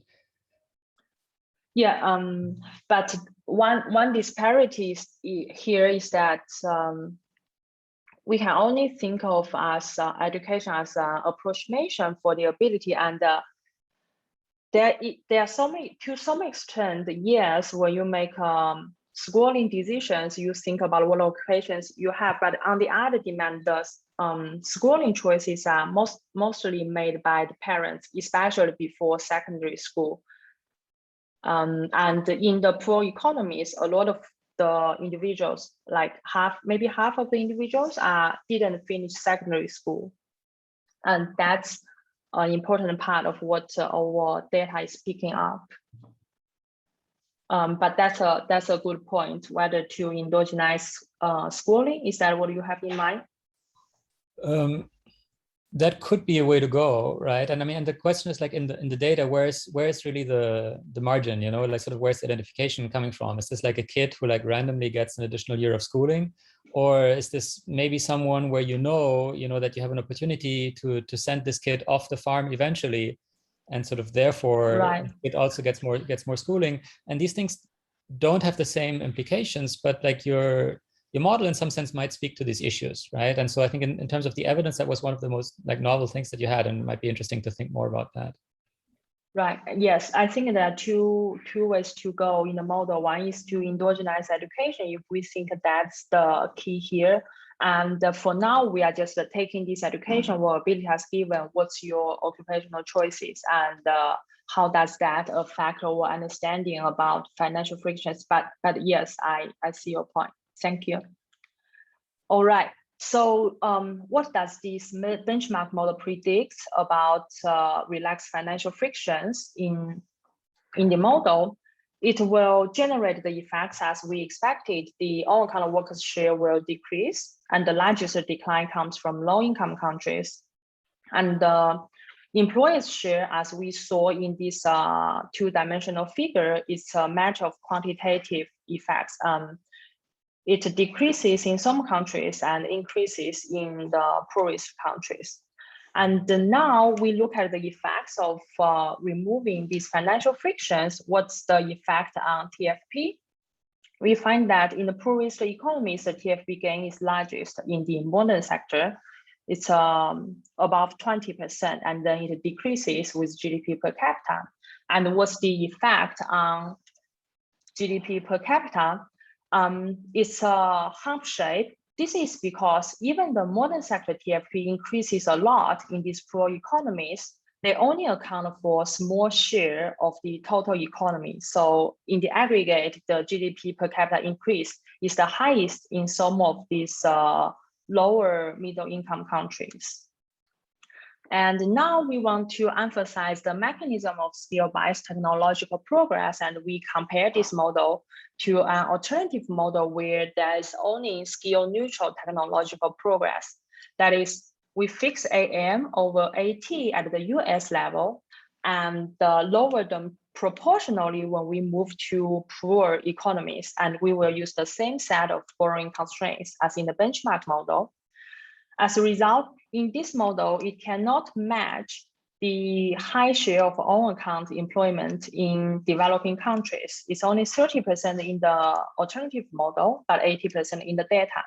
So even this model predicts almost the same TFP gain in the modern sector as our benchmark model, its predictions on the output gain is quite off. The black lines here are the benchmark model, and the skill neutral model will over predict the output gain in these poor economies due to these under predictions of own account employment. But its predictions on the high income countries are in line with our benchmark model. That's the first counterfactual experiment we do. And the second counterfactual experiment we do relates to Faisal's question earlier, is that we consider the effects of removing financial frictions in the traditional sector in low-income countries. This speaks to the microfinance projects. And to do so, we want to ask to what extent do these workers use capital? For example, if you sell burgers on the street, you need to have a cart, and the cart have to be able to make burgers, and you have to save up to meet that. So here we will assume some capital input in the production process, and they will be facing some financial constraints, and we will use the traditional sector, the capital share, we will just use 0.1 as in Golin's 2007 paper. And we will recalibrate the model to match the all the moments we targeted in the benchmark model. Sorry, we will recalibrate the model to match the US own account share and the own account decline across GDP per capita. But then we will calibrate the rest of the parameters to match the Indian economy. That is the employers' exit rate, the labor force shares, and everything we targeted before in the US economy. And you can see that they match decently. And of course, the India's AM is lower than US AM, and the private debt to GDP ratio is lower than in the US. So with this set of parameters in mind, we do this experiment of relaxing financial constraints in the traditional sector. This line is the most similar to the microfinance projects, and it will increase own account workers' share, decrease the employees' share, and it will increase the traditional sector capital usage by more than 20%, because there's no financial constraint here anymore. And in general equilibrium, the modern sector capital usage will also increase, because now on average, the employers have higher ability. And it will also introduce very modest gains in TFP in the two sectors, as well as the output gains. In this setup, if we relax the financial constraint in the modern sector, it will generate a much bigger output gains and TFP gains in the modern sector. And it have the consistent predictions on as the benchmark that the own account employees share decrease while the employees share increase. If we relax financial constraints in both sectors, the effects are pretty much the same as the effects of the of relaxing financial constraints in the modern sector. This also sort of justifies our benchmark specification that we mostly consider the financial constraints in the modern sector. And this set of results is consistent with the RCT literature that removing financial frictions in the traditional sector have only modest gains. And great. So here is just to sum up what we have talked about here. This paper proposed two types of distinct entrepreneurs, the own account workers and employers. They are selected differently. And we build a model with skill-based technological progress and the financial development to account for these patterns.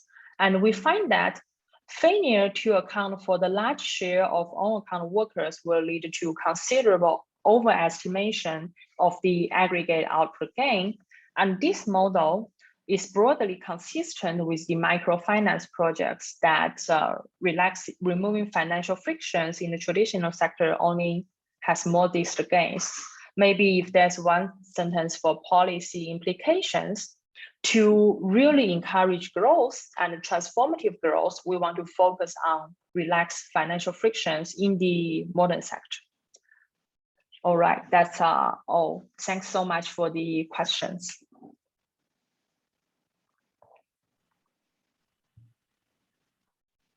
I have a more general question. The way that if these two sectors are producing good substitute, with role bigger than one, then don't we want the traditional sector just to disappear eventually? So yeah, that's the first question.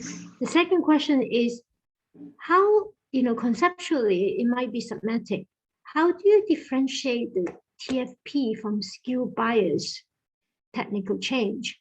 Because the way, there's no other input. So, suppose there's an increase in capital, falling capital price, then the modern sector will have higher TFP.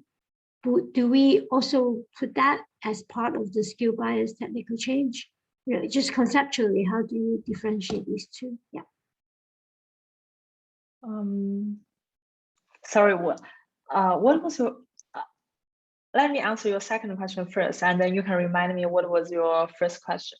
The second question is the TFP. Exogenously, the TFP are only different determined by this AT and AM term, right? And when we consider the effects on TFP, these changes in this interest rate in equilibrium will be part of the changes in the TFP. So conceptually, across countries, we cannot take into account the interest rate on the modern sector TFP, the effects there, but in the counterfactual experiment, it's in there. Sorry, what was your first question? The first question was just that if the traditional and modern sector in the if their elasticity of substitution goes to 1, and this is what will happen in the model. No, because their elasticity of substitution is bigger than 1, so they're good substitute. And if the traditional is so inefficient, do we not want the traditional to disappear eventually completely? Yeah, for now, in the model, because it's not big enough, so we have interior solutions nicely for all the places. But you are right that if they are perfect substitutes, eventually there's no reason in the model want to keep anyone in the traditional sector.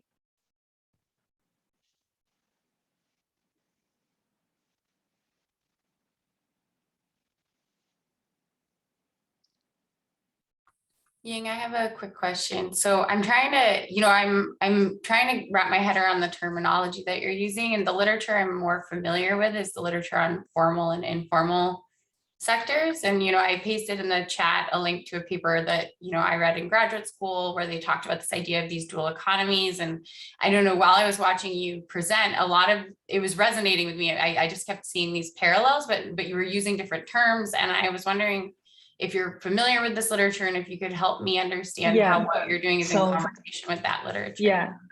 I spent the second year of my grad school reading a lot of those literatures, and they do largely overlap.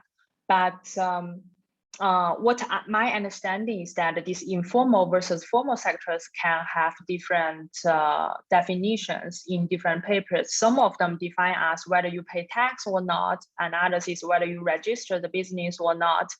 And what we have here, the modern sector overlaps with the formal sector because when the employers hire wage workers and when the business is large, they're more likely to register, they're more likely to pay tax and stuff.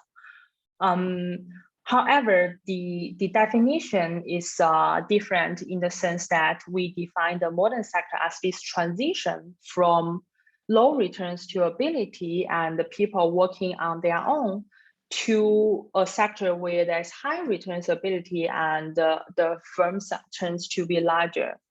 So does that answer your question?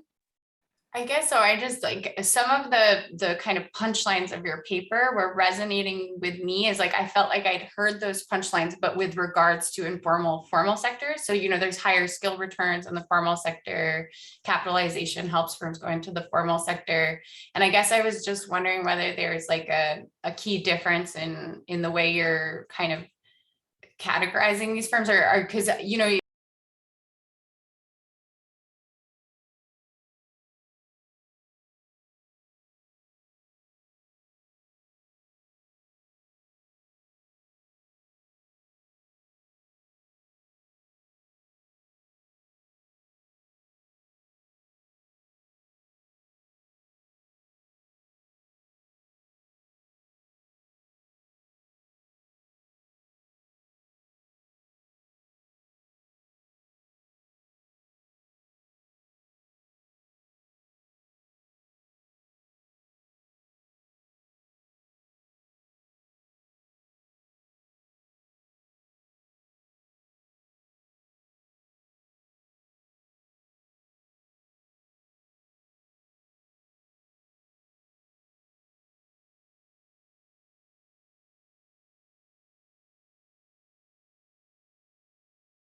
Okay, welcome back, everyone.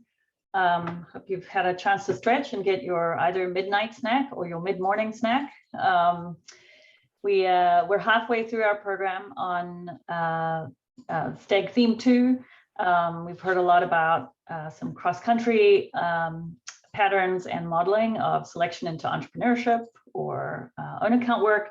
And then this next paper from Ethiopia, we're going to hear much more about workers. So Gisela, go ahead.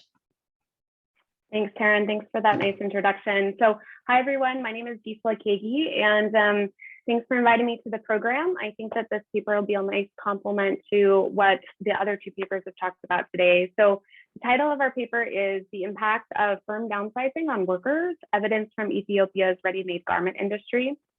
This work is joint with Morgan Hardy, Ayul Demke, Mark Witt, and Christian Meyer.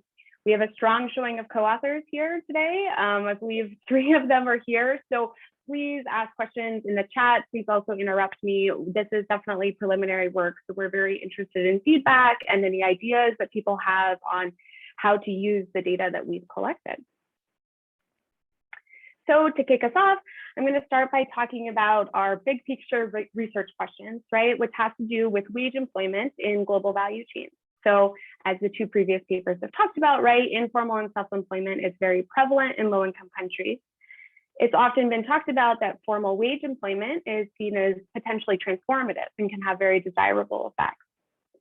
To date, there's mixed evidence on the impact of expanding these opportunities for more formal employment. Literature showing some positive impacts. Rachel Heath and Mushfiq Mubarak from Bangladesh have a paper showing that there's delayed marriage and childbirth. There's evidence from Mexico that's showing that there's increased income and bargaining power. Literature that's showing some potentially negative effects of expanding these opportunities. Most salient to our context here is the Blattman and Durkheim paper that's showing that with the rise in these opportunities in Ethiopia in particular, there's an increase in self-reported health issues. Morgan and Christian have an ongoing parallel project to what I'm going to be talking about today that's actually looking at household and community level impacts of this industrial labor migration in this particular context. So the research question we're interested in today is, what are the impacts of contracting opportunities? So we're going to be using data from Ethiopia over 2020 and early 2021, and looking at how variation in how opportunities contracted due to the COVID-19 crisis. So this is not a COVID specific paper. We're using COVID, we're leveraging the variation that's been induced by COVID to try to understand what happens when there's demand fluctuations in these global value chains. There's existing literature, obviously, that does this using different types of shocks as well, weather shocks, other trade shocks, etc. So these key questions, right, are typically pretty difficult to study.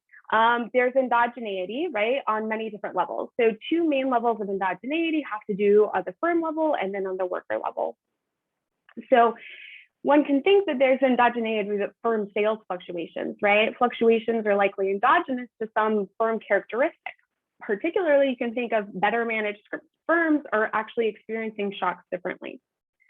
Another layer of endogeneity that one is concerned about is the types of workers that are matching to these firms, right, are endogenous along a number of characteristics. Potentially better performing firms might attract better workers through higher wages, et cetera. In fact, there's new literature that's showing this. And there's also literature that's showing that workers refer friends and acquaintances. And so you have this grouping of people along similar characteristics. We believe with the data that we have and empirical strategy that I'll explain, we're able to actually overcome both of these levels of endogeneity in this paper to try to get at this question of what is the impact of workers of contracting these opportunities. So as I mentioned, right, the context of our paper is an export processing zone in Ethiopia with approximately 25 international ready-made garment firms. We've collected as a team data throughout 2020 and early 2021 on both the workers and the firms, and we're able to link the workers to the firms. And we have information about the trade that these firms are engaging in. We have export information on the products that they're making and where they're going. As everyone knows, right, we've been having a global pandemic for the last 18 months or so. These firms in the export processing zones, right, have been heavily impacted by the pandemic. So we're going to leverage variation in how these firms have been impacted due to the types of products that they're making and the destination markets of where the products are going. So this leads to a shift share style empirical design. At its core, a shift share style empirical design has two components: the shifts, right, or the shocks, and then the shares, which is the weights of how those shocks are affecting a firm. So for the shifts, we're going to calculate monthly import demands in 2020 and 2021 for each country and each product. Okay, these are going to be our shocks. This is how demand is changing throughout the world. And then our share, right, our weights are basically a firm's exposure to this shock. It's determined based upon their pre-pandemic products and the destination countries of where they would send these products. Okay, so the idea is, right, is, for example, if you're a firm and you're exporting pants to the UK, right, and during the pandemic, import demand in the UK for pants in particular really falls, your firm is going to be heavily impacted.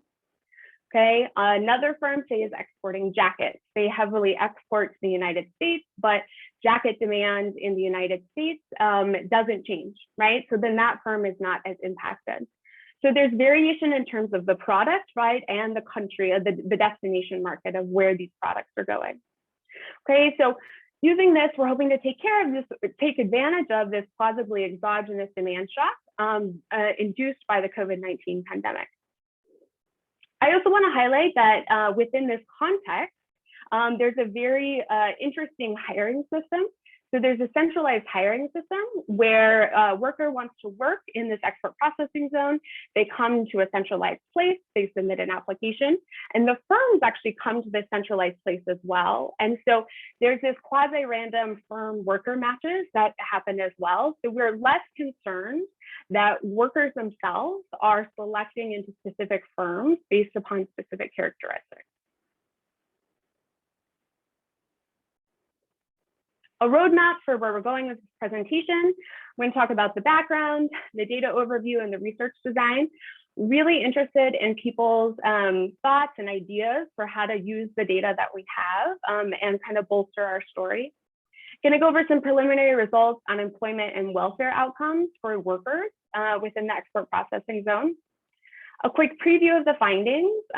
We're finding these trade shocks, right, impact employment on both the extensive and intensive margins. So we're seeing with a negative trade shock, there's decreased employment within the zone. There's also a decrease on the intensive margin where workers are having their hours decreased, their pay decreased, their benefits, an increase in outside employment and outside search. On the welfare side, we're looking at food insecurity, and we see that with a negative trade shock, there's actually an increase in food insecurity.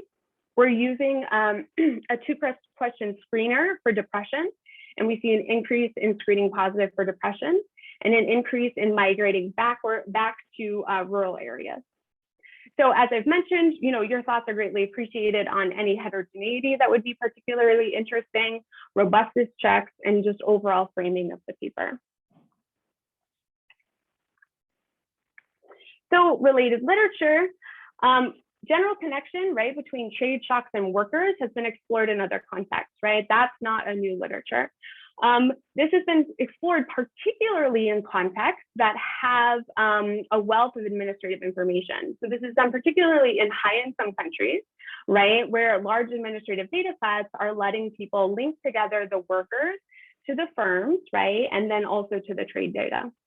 Most notably, this Hummels et al. Paper is looking in Denmark, and they have the universe of workers in Denmark, and they're able to map them to the universe of firms within Denmark, okay? And they're looking at how offshoring is impacting wages for individuals in Denmark, okay?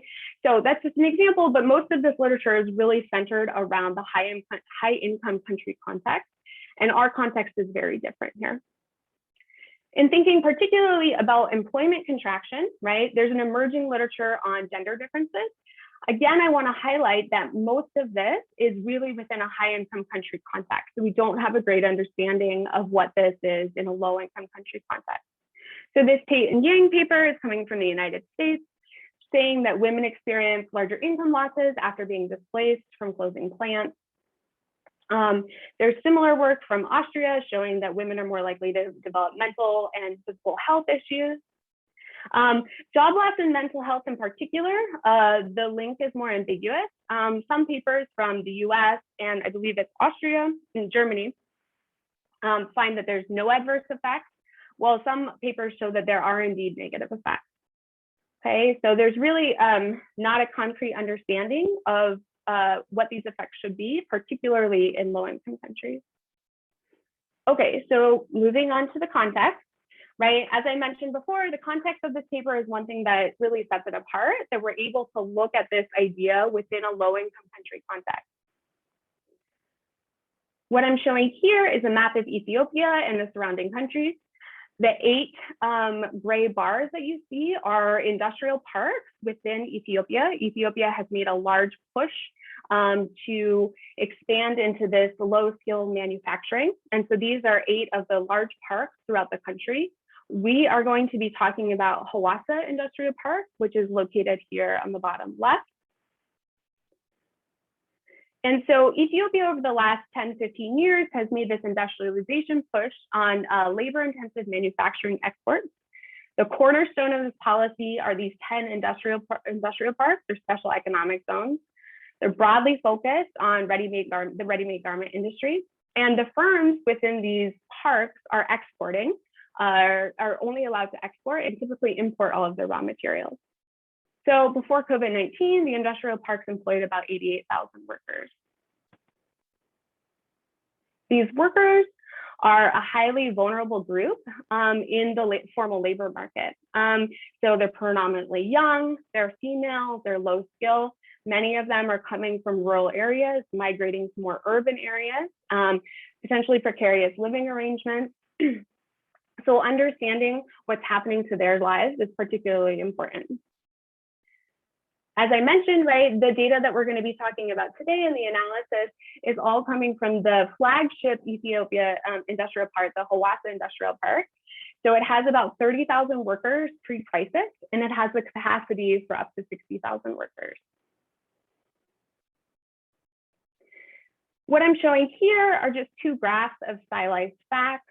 So on the left, you can see global clothing retail sales for 3 major import markets, right, where firms are exporting to.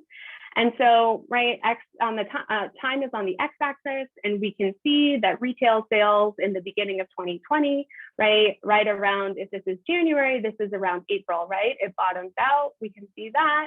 It starts to recover, and then you can see there's the second wave, and there's variation in how clothing retail sales kind of respond.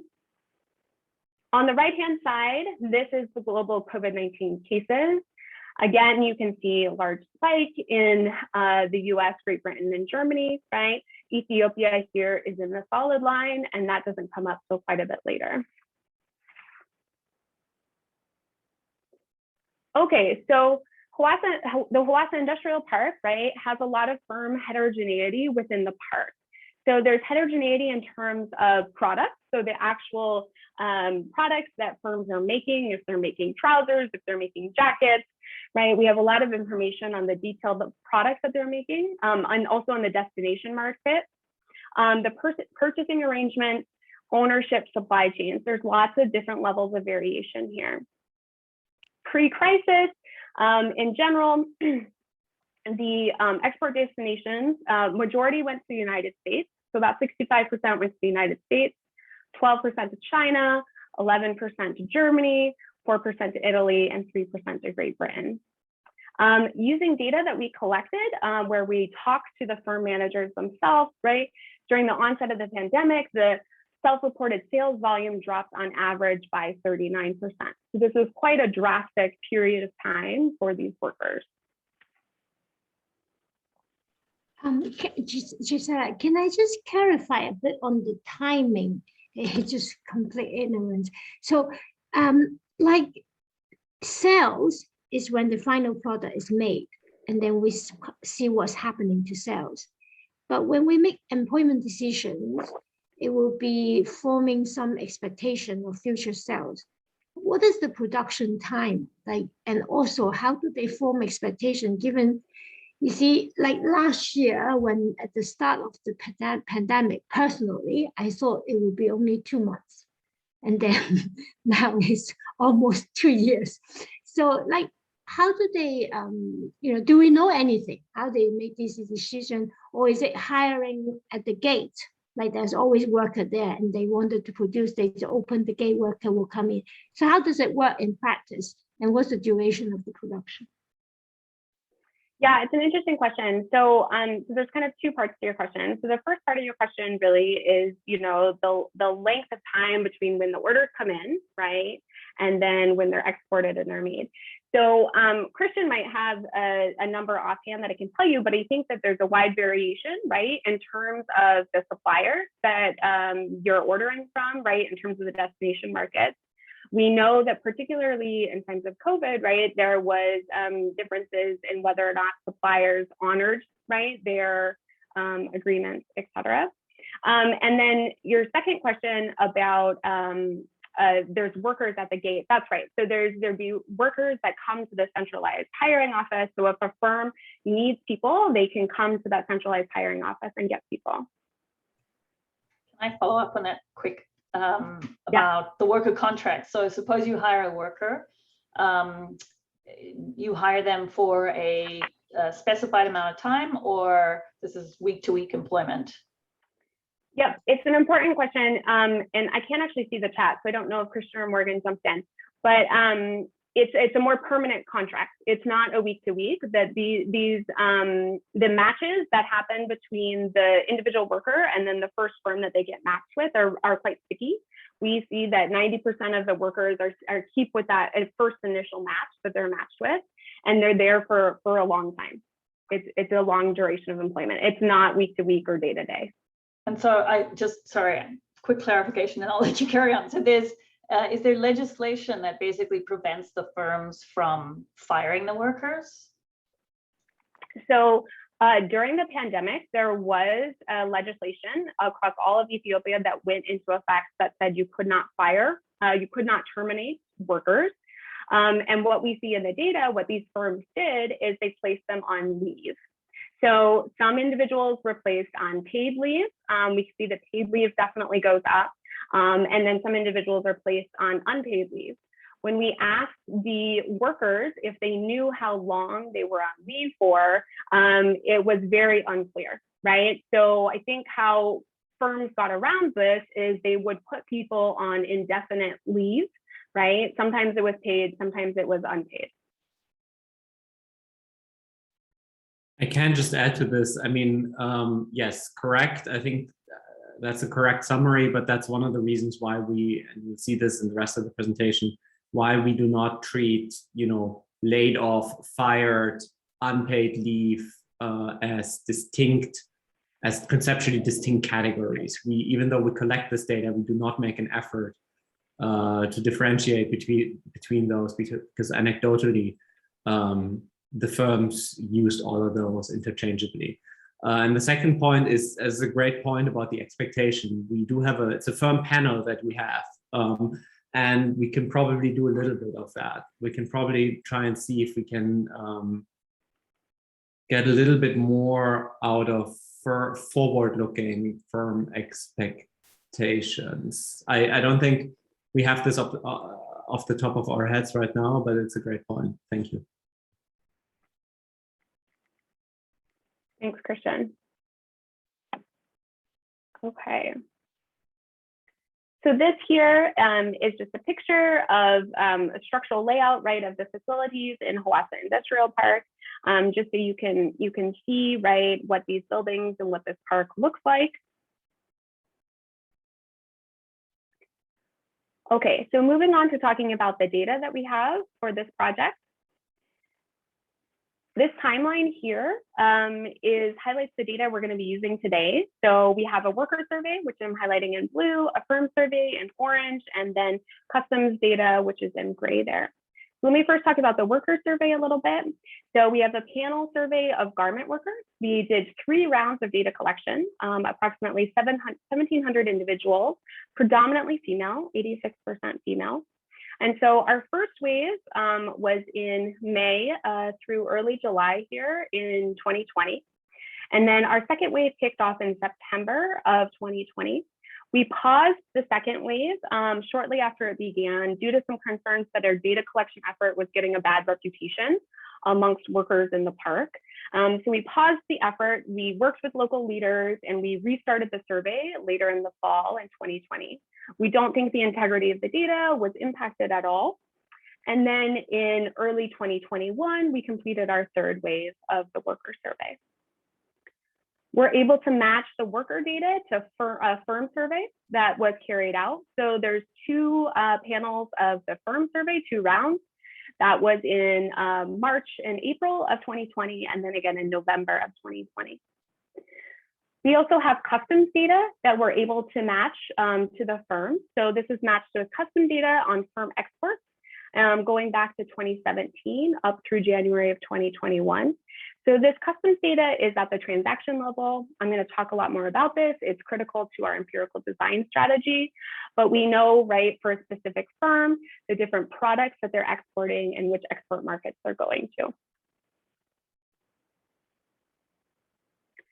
So overview of the worker survey. So this was a phone survey, right? This kicked off in 2020. We were not able to interview people in person. So Christian and Morgan in the parallel project that they have actually helped set up a database, right, for the Hawassa Industrialized Park that has this central location, right, and central place where people can go to seek employment. So this is a personnel database covering the universe of workers within the Hawassa Industrial Park. It's high quality information, deduplicated with biometrics. We have data on the firm worker matches. We do not have information on exits. So we know if somebody comes into the park and if they are apply to work and are working at the park, but we don't have information on exits. To be in the analysis sample that I'm going to be talking about today, we have 2 inclusion criteria. The first is that you had to be working in the Hawassa Industrial Park as of January 2020 and reachable via phone. This was a phone survey carried out on the phone. And then also, you have to we're only including non-supervisors and managers. We have some supervisors and managers in our data. We are not yet including them in the main analysis because we believe that they're, interesting and different enough. So as of today, what I'm going to be presenting is only including non-supervisors and managers. So a key question is, right, is the workers that we actually talk to, are they representative and similar of all the workers in the Hawassa Industrial Park?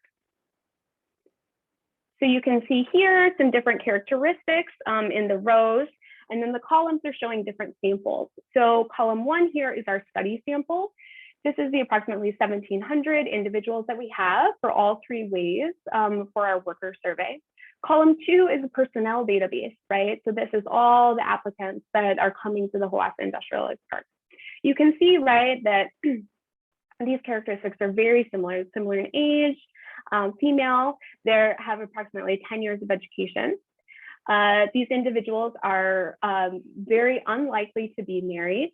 They're from the local region as well. Comparing this in columns 3 and 4 using LSMS data, this is the urban area that's nearby. Okay, we can see that there's differences in terms of female, years of education is lower, marriage is higher.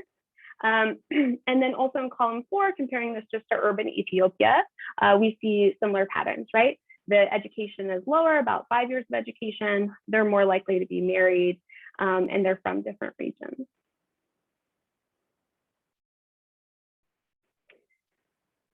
This table here is giving you the components of our worker survey.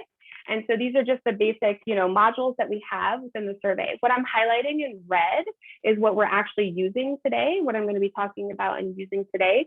And then you can see in which wave we collected this information. So I want to put this out there, just to help idea generation, if there's any ideas on how we can potentially use some of this other information. Analysis is ongoing and we're still exploring things, but if people have ideas, we'd really like to hear them. I want to highlight that in our follow-up in 2021, our third wave, we did a retrospective 13-month panel on your location, your employment status within the Hawassa Industrial Park, but also if you had outside employment, your hours, your pay, and your job search. So I'm going to be able to look at this and construct for an individual, right, what the last 13 months looks like. Just, can I ask a quick question? Connecting with Absolutely. the earlier two papers as well. Did you collect information on what they were doing before, like what sector they were working in, what occupation they had before they came to the industrial park? That's a good question. So I know we have, I'm pretty sure we do. Christian, Morgan, do you remember off the top of your head? No, I don't think we did, but I love that comment. And I wish you talked to us 6 months ago. Like, that's such a good idea. Like, where were you? No, it's a really good point, and I really wish we did. I think one of the things that we wish we had more on is just general baseline information. And we have some retrospective baseline stuff from our firm's data, but we're pretty sparse on worker baseline characteristics. But yeah, I think that's an excellent comment. But you do have the panel, and so you can see, just thinking about switching between you know, wage work and earn account work or wage work and entrepreneurship, you know, presumably you'll get something from your retrospective panel to think about how this demand shock affected workers' choice. Yeah, so that's what that was the motivation, I think, of the retrospective panel, was to get at least a little bit of pre-data. And so the things we chose were like employment, whether you were looking for a different job, you know, where you were located, and a few other things. But yeah, I wish we had like a richer set of retrospective baseline data. Yeah, but that's a good point. Yeah. Yeah, it's a good point. And I mean, and I'll highlight too, we do know, right, that where they're coming from, where they're born, right? So predominantly these people are coming from more rural areas, and they're fairly young. I have a question also about the setting. So is this like, this is an industrial park. Is this like in the middle of nowhere, or is there anything in terms of other employment opportunities around? You know, like how large is Hawassa? Are there other businesses around that like cater to these workers? And that, I think that would matter a lot when the park itself is hit by a shock. Yeah, that's a great question. So it is situated in a city. Hawassa is in a city. I should have included, we have a picture of where the park is relative to the city.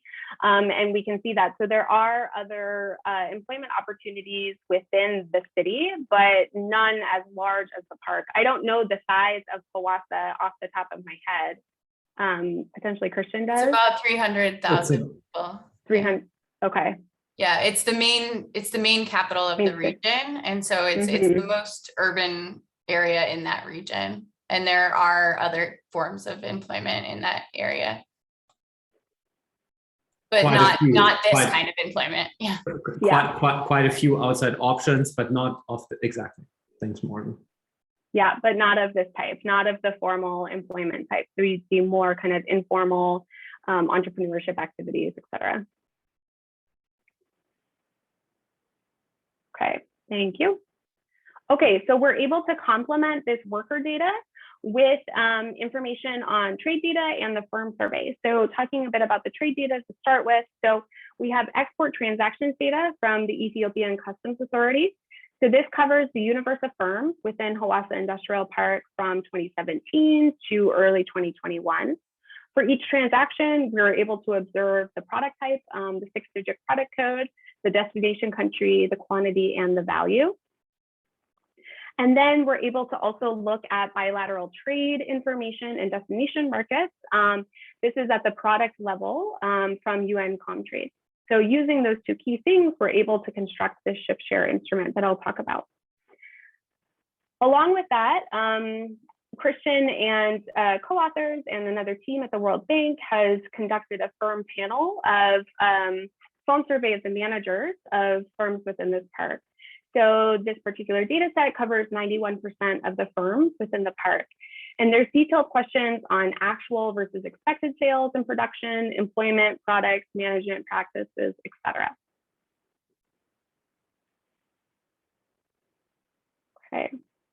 Okay. To kick off, starting with talking about our empirical strategy, just to remind everyone, right, our general research question is, what is the impact of these trade shocks to the firm on workers? We're going to instrument for the trade shock with changes in world import demand for the specific mix of products that a firm is making and destination markets that are unique to the firm. So our identification strategy is going to build on this plausible exogenation to changes in world import demand that is really spurred on by COVID. And then also this quasi-random initial employee-employer match that I talked about. Okay, so to construct this this firm trade shock, we're going to use empirical strategy similar to the Hummels et al. Paper. We're going to calculate what we're calling world import demand. So I see a hand. Should I finish or should I keep going? Maybe just quickly. Hi, thanks. So I just have two questions. So how do you make sure that there is no, it's not a supply shock, that it's hard for firms to source inputs? Imagine for, trousers, zippers, and the other thing is, I think the civil war started in 2020 in Ethiopia, so that must be a big deal, right? How do you deal with that, or is that not a worry? Yeah, thanks for this question. So to address the second one, so I think I can go back to quickly the map here that we had, right? So Hawassa Industrial Park is down here. The war with the Tigray region is up north, and it has not impacted, right, to the best of our knowledge, those that are down here. So that's not as much of a concern right now. And then your question about the supply shocks. So it's a good point, and I think there's variation in terms of how you can construct this instrument, and we can potentially think about right, the imports. We don't have information on what these firms are importing, unfortunately. So this is what we're able to do right now, to the best of my knowledge. But it's a good flag that these firms are importing most if not all, right, of their products, and that can also be a concern. So we need to think about how to address that. Okay, so let me explain the construction, right, of this time varying shock that's at the firm level. So a firm here is indexed by J, and a month is indexed by T. And so as I mentioned, right, these shift share instruments at their core have two components, the shares and the shifts. So first, to explain the shift, right, this is a change in demand. So WID, right, is a country C's total purchases of product K from the world market, right, less purchases from Ethiopia at time T. Okay, so this is a measure of how the demand is changing. We're going to multiply this by, right, a measure of how that particular firm has been impacted. So our share here for firm J in country C and product K, it's denoting the total exports of firm J of product K to country C in the pre-sample year of 2020, right? And so this is done intentionally to reflect that contracts are adjusting slowly. So your mix of products and export countries, right, is fixed given 2020. So the whole idea, right, is this shock is external to Ethiopia, right, external to these specific firms, and varies across the partner country, month, and product. These shocks should be, right, correlated with exports of the firms in our sample, right, but uncorrelated, right, with firm productivity and worker characteristics.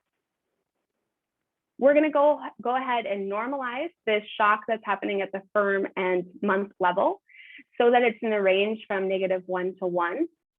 We normalize it so January 2020 is 0, and then positive values are actually representing negative trade shock. So this graph here is showing you the shock that we're actually creating. So each line on this graph is a firm, and you can see how the shock, right, is changing over time. And so clearly, right, in April and May here, remember, positive means that it's a negative trade shock. So this, right, was when major destination countries all started enacting lockdown policies. So we can see that there's this sharp shock to individual firms around then. And then we can see that there's a lot of variation in terms of how firms continue to be shocked. throughout the course of the year, really reflecting, right, variation in how specific destination markets were doing, how specific, products were in demand, et cetera. So we're able to really leverage a lot of variation, right, at the firm level and over time in terms of how these firms were impacted.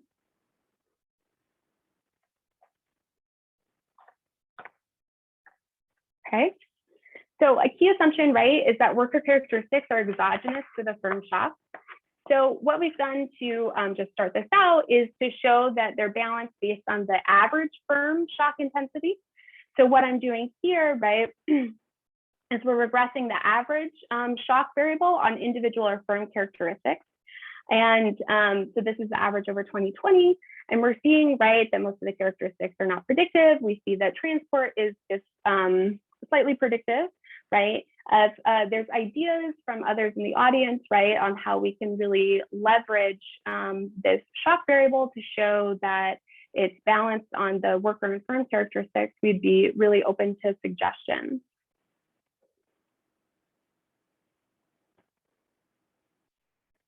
As I've mentioned, we're also going to lean on this quasi-random initial employee and employer match, right? So these jobs are formal, right? They're permanent. They have this centralized hiring at the gate of the industrial park.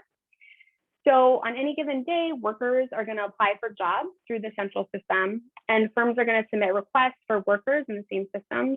And then applicants are just allocated, right, on a first serve, first serve, the first request, first serve basis, right? So it's all determined on the specific timing. I think I mentioned this statistic before, but our data shows that this initial assignment of worker to firm is quite sticky. And so 90% of workers are keeping in their original firm that they were matched with. And we don't see any systematic hiring patterns or anything else that could really undermine this worker to firm match.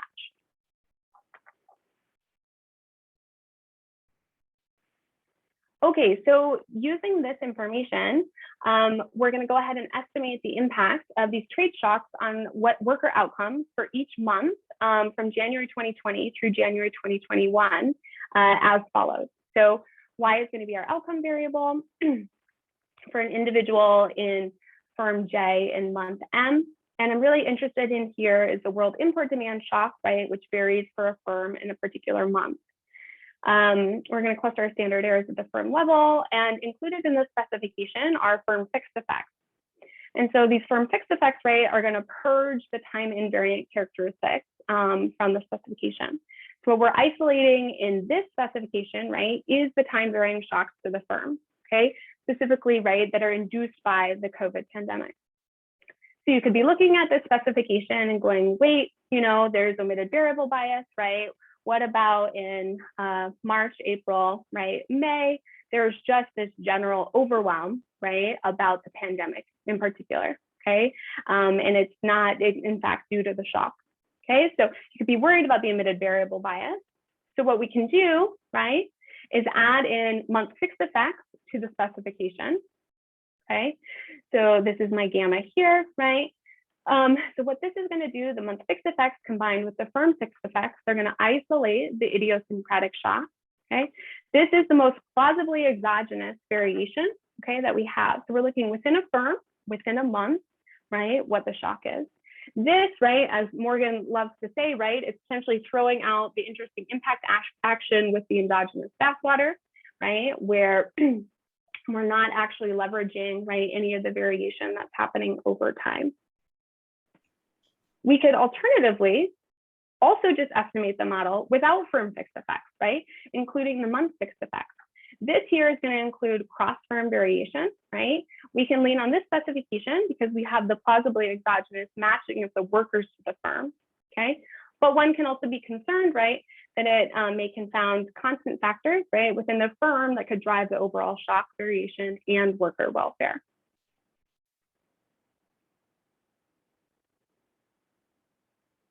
Okay, there's no questions. I'll jump into some preliminary results. Can I ask one question actually before you show some results? One is, how easy is it for a firm who's had a negative demand shock to turn off and then turn on again? And I guess a related question, and this is something that maybe your shift share instrument gets around, but are there potential spillovers between firms? So if it takes me a couple months to ramp back up, I shut down because of a negative shock, and now I recover, but I can't, it's going to take me a while, and so this is going to spill over onto my neighboring firm. How do you think about that, conditional on the answer to the first part of the question? Yeah, it's an interesting question. And I mean, I think it kind of leads to these questions about, should we be considering lags, right? And what is the kind of like time window we're thinking about here? So the specific question about the turn off and turn on. So I think that there are workers, right, that are available that can come back and work at the park. The question about turn off in terms of how long does it take a firm to say, temporarily shut down. What I can say, what we see in the data is that, the firm was pretty quick to put people on leave. It very quickly responded to that, and then also quickly hired them back, right? That happened pretty rapidly. And so there's definitely a connection between the workers and the firm. I don't know if Morgan or Christian want to add to that. Yeah, maybe empirically, it's also worth noting that like in the data, it's not common for firms to like fully lay off their full workforce. I think there was, Christian might know better, but I think there was like one firm that did that or something. So these are really more like contractions rather than full closures in response to these kind of demand shocks. Yeah, I think that's right. Okay. Great, thanks. That's an important detail though. Okay, so to jump into some preliminary results, just to quickly go over the outcomes that I'm going to be talking about. So from the retrospective monthly panel, I'm going to be looking at your employment status within the park. So we are looking at working, paid leave, and then separated from a job. As Christian mentioned before, right, it's hard to disentangle these reasons for separation. So we're lumping these together. On the intensive margin, we have some binary variables for what's happening if there's a decrease in pay, a decrease in hours, and a decrease in benefits. And then we have information on whether or not if you're searching for a job outside of the park and if you're employed outside of the park. This employment, this last bullet point here, employment is any type of employment. We have not disaggregated that at the moment. So this could be working for a family enterprise. This could be wage work. We're just combining those together at the moment. From the 3 different survey waves, so what we're thinking of as more real-time measures, we're looking at the current location of our respondents. We asked respondents if they are in their desired location. And then we have an indicator for mental health. So we're using the patient health questionnaire, the 2-item depression screener. And so you can see the questions here. And what we do is we create a binary measure that's equal to 1 if the total score is greater than or equal to 3. So this is letting us see if they're screening positive for depression. We have a question about if they're worried there's not enough food for themselves. So this is our measure of food insecurity. We have total income in the last 7 days. And then about aspirations, if they aspire to work not for the family in the future and aspire to gain more education. I'm just checking the time here. Okay. So using the retrospective monthly panel, so this is my employment outcomes. What I'm showing you here is the model that includes the firm fixed effects, okay? So each row is a different outcome that comes from a different regression specification. All standard errors are clustered at the firm level. And as I said, this includes the firm fixed effects. So what we can see here, right, is that as the trade shock, right, would go to 1, there'd be a 23% percentage point, right, impact on the likelihood that you're employed and working in the Hawassa Industrial Park. So employment goes down. You can see paid leave goes up, as does just being separated from your job, okay? Outside HIP employment, if you have a non-HIP job or you're searching for a non-HIP job, is going up. And then these last 3 rows here are talking about the intensive margin. So if your pay was decreased, and I should say the last 3 rows here are all conditional, right, on still being employed in the HIP. So these are conditional on being employed. So we see even if you still are employed, right, there's an increased likelihood that your pay was decreased, your hours were decreased, and your benefits. So benefits, this would be about providing meals, providing transport, providing houses, et cetera.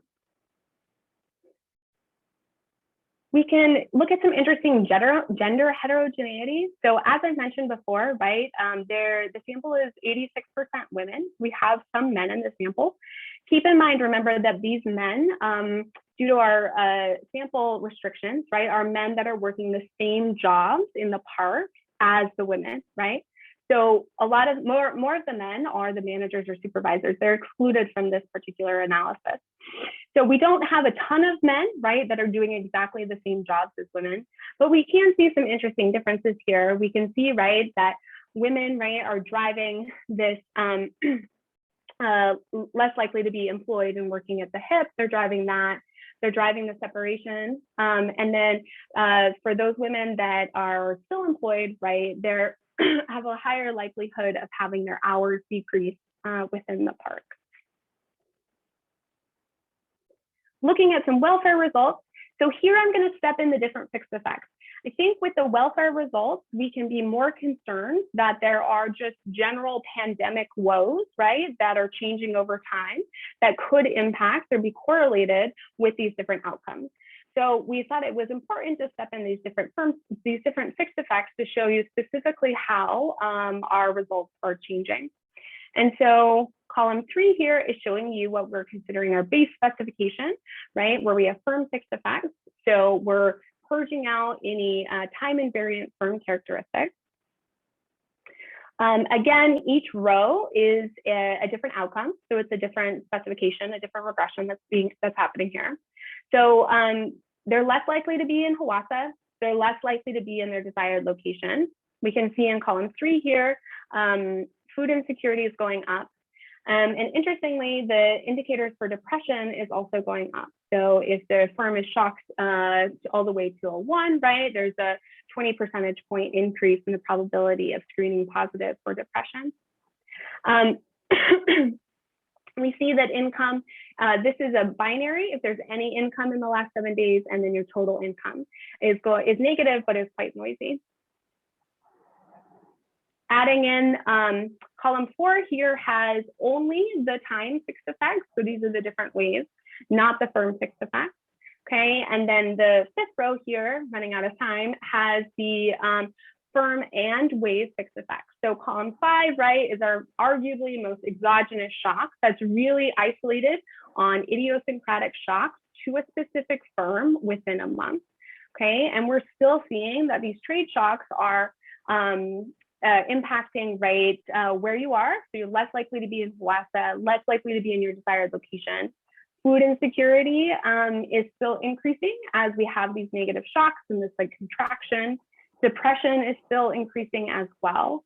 And we're actually seeing some interesting things on aspirations where there's an increase in the likelihood that you aspire to gain more education in the future.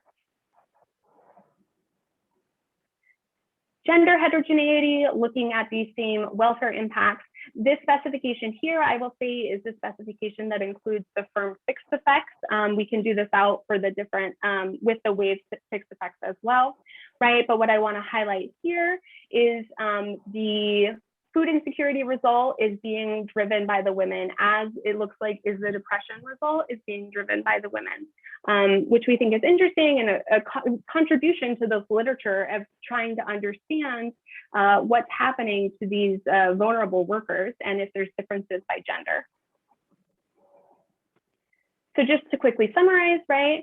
So the global trade shock that's been induced by COVID, right, has impacted HIP employment at the extensive and intensive margin, okay? The shock is leading to increased job search outside of the HIP.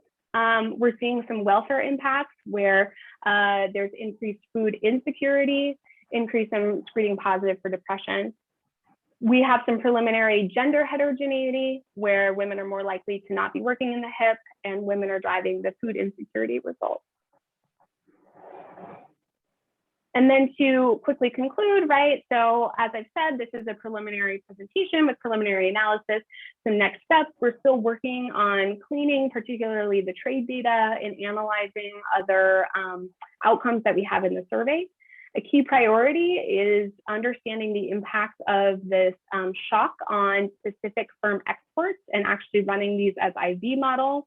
What I've presented today, right, is just running these as reduced form models. and understanding heterogeneity dimensions and different robustness checks. So I see that there's questions in the chat. I can't look at them, but we're really interested in any thoughts people have, particularly on the framing regarding around COVID and shocks and value chains generally, and then just any additional robustness checks that people would like to see. Thanks so much, Gisela.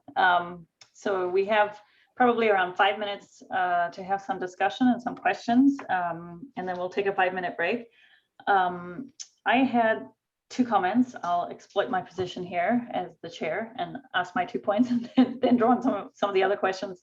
One was just about the gender differences in driving the results. So I can't remember what your sample size was, but given that you have so many more women than men, I guess I wonder a little bit about whether you actually have power to test for the gender differences. So I think you want to be a bit careful about saying women are driving these results until you actually test for those differences. And then the second thought I had was just about maybe, whether you can learn something a little bit more general here outside of COVID. Lots of workers in this industry in different countries are hit by demand shocks for various reasons. And so one question is also thinking about so if firms are making the decision about whether to place workers on paid or unpaid leave, if you can learn anything more about the types of workers that firms are actually deciding to prioritize for we're going to keep you on and continue paying you versus not. So you can say something about our firms actually protecting those relationships of workers who, for example, have higher education or have higher skills, and then deprioritizing those workers who are lower skill on the distribution. I think that would be kind of an interesting separate set of results that you could speak to. Yeah, I completely agree, Taryn. Thank you for that. That's super interesting. On the second point, yeah, one thing we're particularly interested in is migration status as well. Like if you're, a local versus a migrant, but the education flag is a good idea as well. And yeah, thanks for flagging that as well about the gender differences. So absolutely need to, be careful in how we phrase this and really understanding, right, what we're powered to do. We're hoping to include more men in the analysis when we start to include the managers and the supervisors, and we can understand the dynamics there as well. Okay, thanks. There was a little bit of discussion in the chat about trying to see whether workers who lose their jobs can rely on their savings. I think there were some responses there. I see Marcus's hand up. So Marcus, maybe we'll let you ask a question. Yeah, hi, thanks. That's very interesting. So my question is not that much about your estimates, but again, a bit more about the setting and how far we can extrapolate, right? So the people in your sample are basically these young women who migrated from rural areas to Hawassa, right? And I was wondering sort of what kind of dynamics in the labor market are they in? Like in normal circumstances, like how long would they stay at those firms? Are those jobs that they actually would want to stay in? Or did they just go there to maybe make some money, go back home, or like make some money, go to a different job in the city, like to be in the city, experience the city, to have that as the entry gate? And that might not matter like that much for exactly, your point estimates, but it might matter for how we interpret those in a wider setting. Yeah, thanks for that. It's a good flag. I'm thinking, so the personnel database that we have, unfortunately, does not have exits. Right. So we're not able to see when individuals are actually exiting the employment in the park. So for the park, right, as a whole, we're not able to look at that. And I should also mention, right, that this park is fairly new. So the Hawassa Industrial Park, right, just started in 2016. So, I'm not sure that we have a concrete understanding, right, of your question. Perhaps Christian or Morgan maybe can add a little bit more anecdotal evidence. Yeah, I might add just from our sister project. We do have, yeah. Sorry, go ahead, Christian. You go. No, go ahead. Yeah. Okay, so one thing I would say is, because we have this sister project and we kind of had started a baseline that was paused due to COVID, we have some kind of reasons for migration and what their expectations are. So we have a little bit of a window, at least into a small sample of women that are migrating. And I think the intention is not to kind of migrate and go home. It's to use this as a stepping stone. And I think that, and Christian, you were going to say something about turnover, I think, right? Or the other question? Yeah, no, I think exactly. So the first part is 100%. This is sort of a stepping stone into an urban labor market, and then folks continue into an urban labor market. From there, stay on there. It's actually sort of anecdotally, based on Morgan's and my sister project, it's anecdotally seen as sort of somewhat of a stigma to go back to rural areas. The other thing I was going to say, we actually do have a chart that we don't have in this presentation that does show the turnover in this park, in our sample, in firms that have been completely unaffected by this crisis versus in the few firms that have been completely unaffected versus the firms that have been affected. And so we can give you a sense of the turnover in affected firms versus non-affected firms. And we can also show to you that the turnover in affected firms is much higher. So you're completely right. This is obviously an industry in which you do see relatively high turnover, especially during the first 3 months on the job. And that's also the case in this context in Hawassa. It makes me think we should pull that chart back in. But it's a great point. And I'm not particularly worried about this for our identification strategy, but it is something that we could maybe bring back in for how to contextualize and frame it and how to sort of take it out of the specific context as well. Thank you.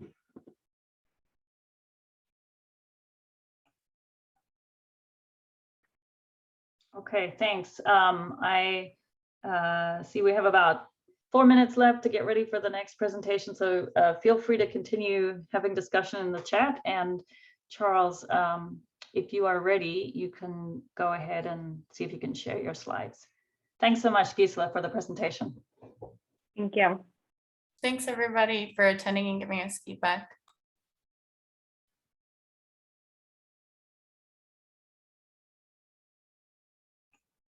That looks good. Except we can't hear you.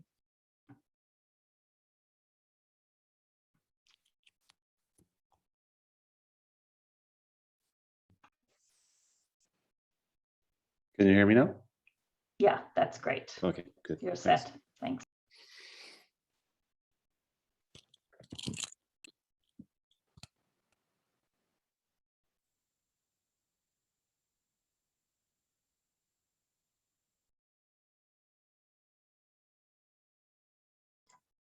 Gisela, since we're the only two with our cameras on, can I ask you a quick question? Absolutely, Kevin. I'm just reading through the chat and I see your other question as well, but yeah, go ahead.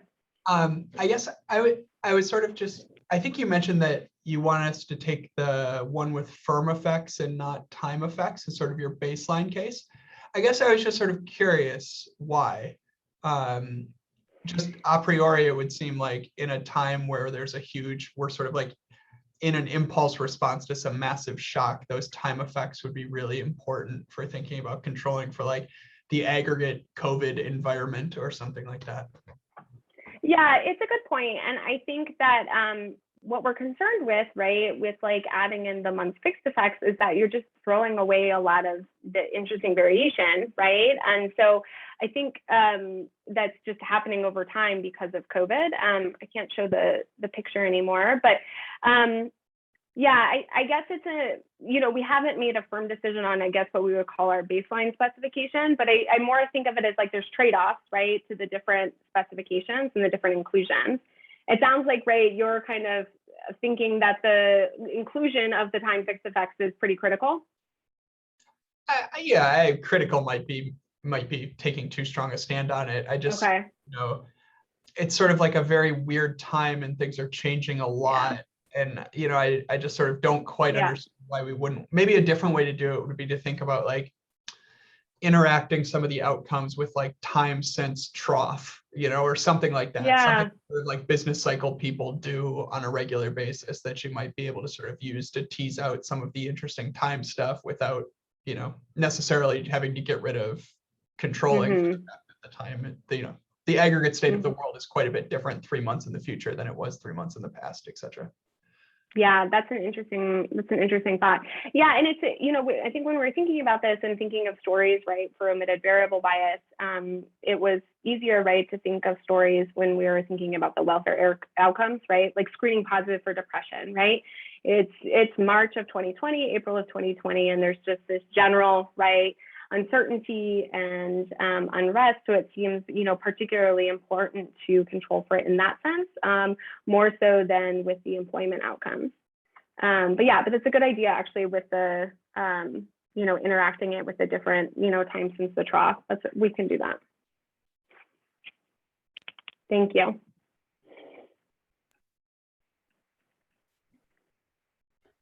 Okay. I think it's probably time to get started with our last presentation of the workshop. So Charles Gottlieb, please go ahead and tell us about gender work and structural transformation. Thank you, Taryn. Thank you, Rachel, for featuring our paper in the program.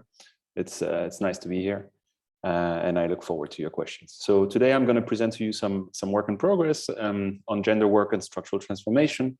And this is joint work with Cheryl, Doug, we're both at Oxford, and Marcus, who's going to be answering questions in the chat. So it comes to no surprise to any of you that the development is accompanied with a structural change out of agriculture. If you look at the cross-section of countries across income per capita levels, we know that employment shares in agriculture are very high in low-income countries and very low in high-income countries. Also, we know that this has important implications for aggregate productivity, and it is therefore important to better understand forces out of agriculture and what mechanisms help facilitate the movement of labor out of agriculture. So what we do in this paper is we document differences in structural change and employment by gender.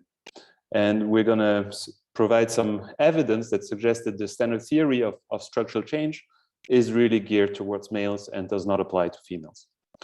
We're going to use a large-scale data set that is going to allow to document large gender employment gaps across sector and location. And furthermore, we are also going to provide novel facts on differences that will allow us, so we'll study household employment composition, and we'll be focusing on this, and then write a model to better understand how this drives structural change. The key mechanisms that we have in mind that we would like to push in this paper is that differences in rural-urban female employment act as a mobility cost. Okay, so the idea here is that if you are in a country where female employment rates in urban areas are low, then as a household who is a dual earning a household, you're going to factor this in when you're going to make the decision to change sector or change location. Motivated by these facts, we're going to write down a model of labor supply provision that is going to feature three things. First, it's going to have income effects, and it's going to have preferences for market relative to homework, and there is also going to be differences in return to market work relative to homework. And the goal of this model is going to study how these preferences and is going to disentangle the role of these different forces to better explain the gender dimension of structural change out of agriculture. So we piggyback on quite a few literatures. So there is a historical literature on the U-shaped pattern of female labor force participation. I know that Taryn and Rachel are currently working on this. I think the idea that they have in mind here is that there is a traditional agricultural sector and a modern agricultural sector, and that changes in productivity pull females out of the traditional sector, and this is the mechanism that they use to rationalize the U-shape in labor force participation. There is a very active literature on the gender dimension of structural transformation, mostly in the context of middle income to high income countries, and try to explain factors that explain the increase in female employment rates that we observe when countries move from middle income level to a high income level. There's also literature on the measurement of time use and time use surveys and home production. So this is a literature that documents time use across the income per capita spectrum. Also, there is a very nice paper in the family economics literature by Greenwood that showed that with the subsistence requirement and income effects, you can actually get to the U shape. Also, there is more recent literature, gender, talent allocation, and structural change. So this literature starts with the fact that there are strong occupational segregation, gender segregation, and that over the past, so Xie and Clino et al. And Hurst, I think, have a paper where they show that the change in occupational patterns and the increase of in the convergence of these occupational reduction in these gender occupation gaps has explained a lot of the GDP performance of the US in post-World War II era. Kleinberg and Schiplunkar have in mind a similar mechanism to explain cross-country income differences, and this is also work in progress.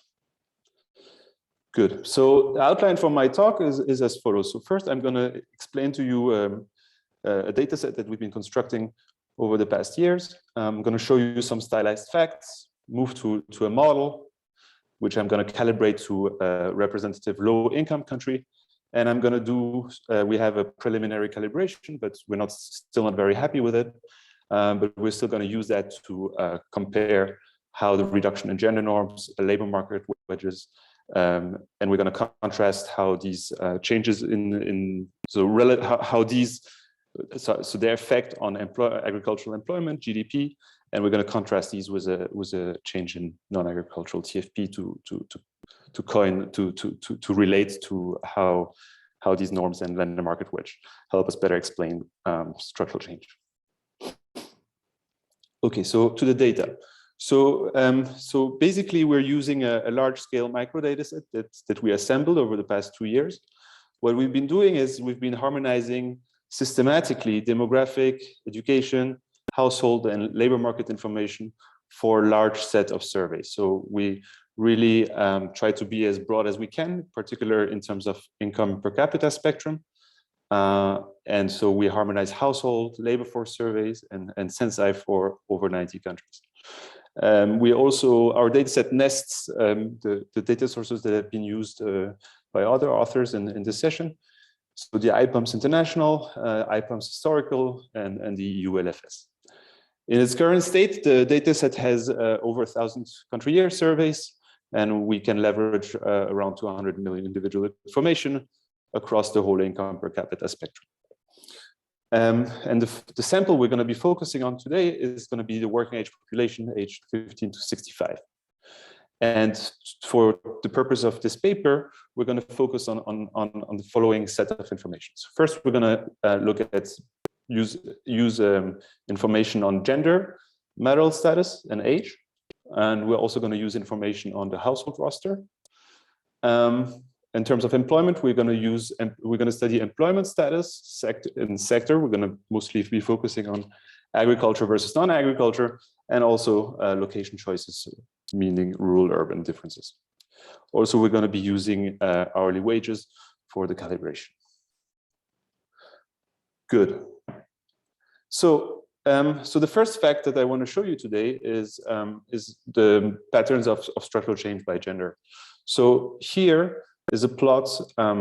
So each time I'm going to show you lots of plots like this. So okay, so on the x-axis you have income per capita in PPP terms, and the smooth lines are regression lines, so local smoothers. That's where every country is weighted equally. So some countries occur many times. So for say Bolivia, we have 15 years of observation. We're going to pool this data and such that Bolivia is weighted with weight 1. And so here I'm documenting labor force status along following dimensions. So there is going to be agricultural workers, is going to be the red line. The purple line is unemployment. The green increasing line is non-agricultural worker, and the blue line is out of labor force. Okay, so this is really the standard theory of structural change that we all kind of know. So employment rates in agriculture go down, and there is kind of a smooth transition from agricultural employment to non-agricultural employment. Overall, employment rates are flat at roughly 80% across the income per capita spectrum, and unemployment spikes up a little bit towards the higher income. Sorry, Yes. Charles, I'm very surprised. You mean that so the 80% labor force participation go through? Wait, the blue line is the non-labor force participation. So this is non-agricultural. This is No, agriculture. no. I wanted to see. So, what is the total employment rate? Are you saying that is flat? Yes. Over this development. Yes. It's a big you range. add up the red line and the green line. Oh, sorry, this is male. Oh, God. Yes. Yeah. No. Next slide. We're saying the same thing, Rachel. Okay, this is male population. So we've been looking at structural change through the lens of male data. Now, if you only focus on female, on the female part of the population, and you actually see that we see a very different pattern, right? So we see that the red line is again agricultural employment, and we see a sharp decline in agricultural employment. However, the green line, so the share of non-agricultural worker, increases also, but at a much later point. Okay, so basically employment rates for female look very different because there is an increase in out of the labor force. And this is, it spikes at around just before 10,000 income per capita levels. Also, unemployment doesn't play a big role. So basically the standard theory of structural change doesn't apply to females. And this is something that seems important. So here, just to clarify, when you say theory of structure change, do you mean structure change within employment or the change in and out employment? Because it's not clear what you mean by no, it's facts too that I'm talking about. The next slide. The next slide. Yeah. So when you say not the standard I'm going to be theory. focusing, yes. So I mean ag to non-ag. Okay, but it's not also standard in the sense of the decline later on. Is that what is not standard? Well, that's what I'm trying to get. Well, in the sense that the extensive margin is much more important for females, while it's less important for males, right? Because there is a huge exit from the labor force for females here. Okay, I think this terminology really needs to be fixed. Most theory of structure transformation is within employment, and those who extend to talk about non-employment, for example, my paper with Chris in the RED in 2007, we do get a non-monotonic employment rate, which is like that. Yeah. So I guess there are two things that I want to highlight here. Is first the delayed increase in non-agricultural employment, and the overall U-shaped pattern. But I think that the U-shaped pattern is a well-known fact. So this is not really something that we bring to the table, but it's just our data set also pinpoints to the importance of this fact. Yeah. So I want to clarify is qualitatively the standard theory could get a non-monotonic shape. So maybe quantitatively it doesn't work, but qualitatively this is a result of a standard theory. So where do these gaps come from? So here we're focusing on employment rates, and we want to understand. We're documenting gender employment gaps. Okay, and so we're documenting gender employment gaps for females relative to men, and we're computing these numbers by rural and marital status, by urban and marital status. So the green line is basically telling you that at 1,000 income per capita level, in urban married females have an employment rate that is 40 percentage point lower than their urban married counterpart.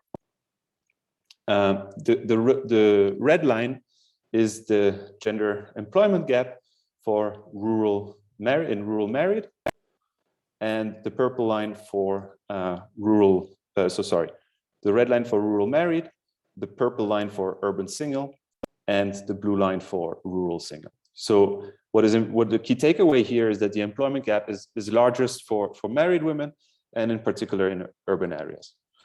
This pattern are also robust for controlling for a bunch of worker characteristics. Good.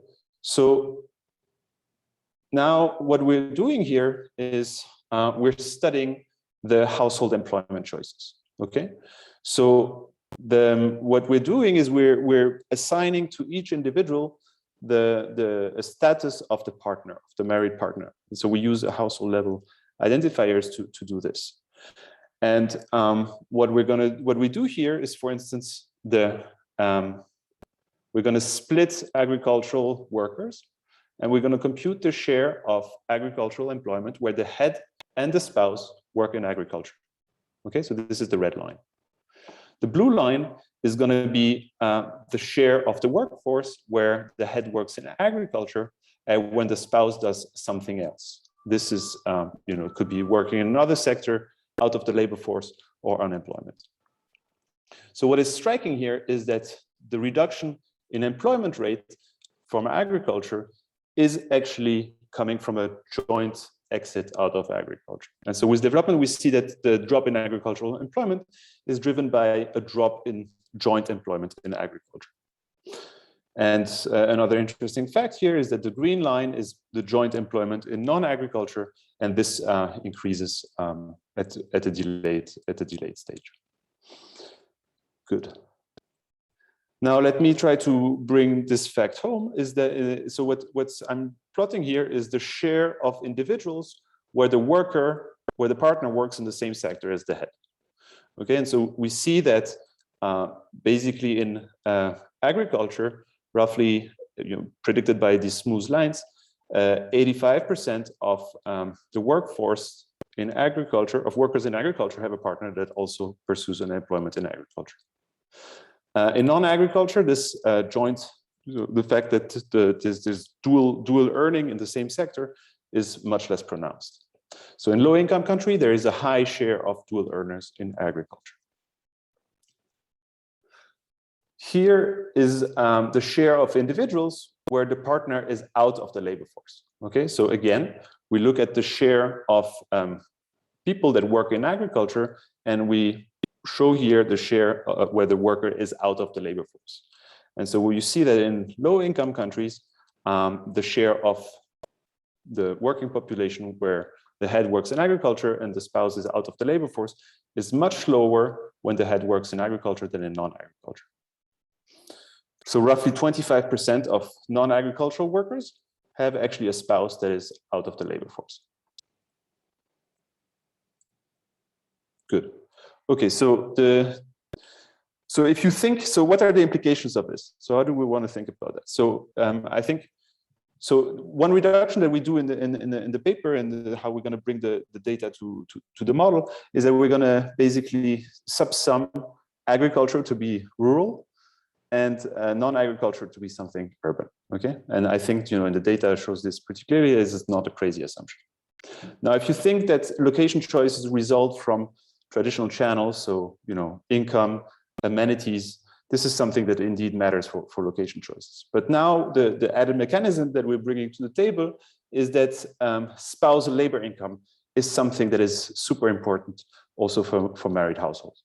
The punchline being that agriculture is conducive to joint employment, and whereas movement out of agriculture is conducive to out of the labor force for married households. Therefore, it's important to understand the factors that reduce married female urban employment, because these can act as a mobility cost and can hamper structural change out of agriculture. So is this something that makes sense? Well, we're going to show you two pieces of evidence that suggest that this is indeed something that, a hunch that is validated in the data. First, I'm going to show you that there's a higher marriage rate in rural areas. So married people so there's a higher share of married people in rural areas, okay? So you can see here that there's roughly 70% of the rural population is married, in low-income countries, while it's only 55 in urban areas. And this gap vanishes as we reach higher income levels. So this suggests that indeed, if there tends to be this excess share of married people in rural areas relative to urban areas in low-income countries. The second thing that we do here is we run a regression where on the left-hand side, we have the urbanization rate of married males. So here we're trying to show that the urban job prospects of married female affect the location choice of married males. Okay, so on the left-hand side, we have the urbanization rate of married males, and we're gonna regress. So that's gonna be our left-hand side variable. And on the right-hand side, we're going to have the urbanization rates. We're going to control for the urbanization rates of single males, for the employment rates of married females in urban areas, and the employment rate of married females in rural areas. And the number the number I want you to focus on is this 0.17 here. So in countries where married females in urban areas have a higher employment rate, there tends to be a higher urbanization rates for males. Okay, so in the sense that if you have better job opportunities for married females in urban areas, this is also going to lead to a higher share of married males in urban areas. And this is also robust when we control for income per capita levels. So punchline here is urbanization rates of married males is positively correlated with urban female employment rates. Charles, can I ask a Yes, quick question? please. I missed something somewhere along the line. So if you're saying rural is the same as agriculture and urban is the same as non-agriculture, why do we need rural and urban and ag and non-ag? So that's just for me to show you the data. It's a way to slice the data. But if we look at the share of agriculture, so most of the aggregate employment, agricultural employment is in rural areas. So this is why we're kind of confident. But if we want to look at the employment rates, then it's important to condition this on rural and urban because if we look at agricultural employment, that's just going to be a 1, right? So we condition this on the location choice, on the rural urban, yeah. So what's motivated by these facts, we're going to write down a model of labor supply provision, and we're going to have 2 types of households. We're going to have married households and single households. And there's going to be 3 key features that I want you to focus on throughout the talk. So there is going to be a preference for market and home produced goods, and that's going to be parameter omega. And there is going to be a preference for market and homework that is going to be captured by parameter psi. And then there's going to be a labor market wedge, so a gender gap is going to be captured by parameter h in the return to market work. Okay, and we're going to use a model to study the role of these 3 forces in explaining structural change out of agriculture. So there's 2 types of households, but there are actually going to be 3 because there's also gender coming. So households are going to differ by marital status and gender. So we're going to have single males, single females, and married households. Okay, each of these households is going to choose market work, home hours, and whether to work in agriculture or non-agriculture. And again, just to make this very clear, agricultural production is something that is going to be taking place in rural areas, while non-agriculture is something that is going to happen in urban areas. Basically, we really want to associate this change in employment as also a change in location. Okay. So this is the problem of preferences of the single household. So the single household is going to derive utility from consumption and is going to incur this utility of work, and L is going to be a weighted average of market work and homework. Okay, Parameter gamma is the curvature on the utility function, and we're going to be working with a sigma larger one, such that this model features income effects. Parameter phi is going to be the Frisch elasticity. And households are going to consume a bunch of goods. So C is going to be a composite of market goods and of home goods. And the relative share of these goods and preferences are going to be pinned down by parameter omega. Parameter epsilon is going to pin down the elasticity, is going to be the elasticity of substitution across markets and home goods. And so this is basically a preference structure that we borrowed from a paper by Borma and Karababulis. Good. Now, market goods can, in our framework, can either be agricultural goods or non-agricultural goods. And these two consumption goods are going to be aggregated using a CES, where psi is going to capture their substitutability. And parameter theta is going to be their share. Good.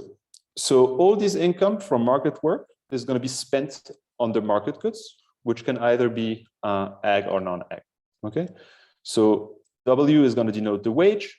H is the gap, the wedge, and LM is labor provision, intensity of labor provision towards the market.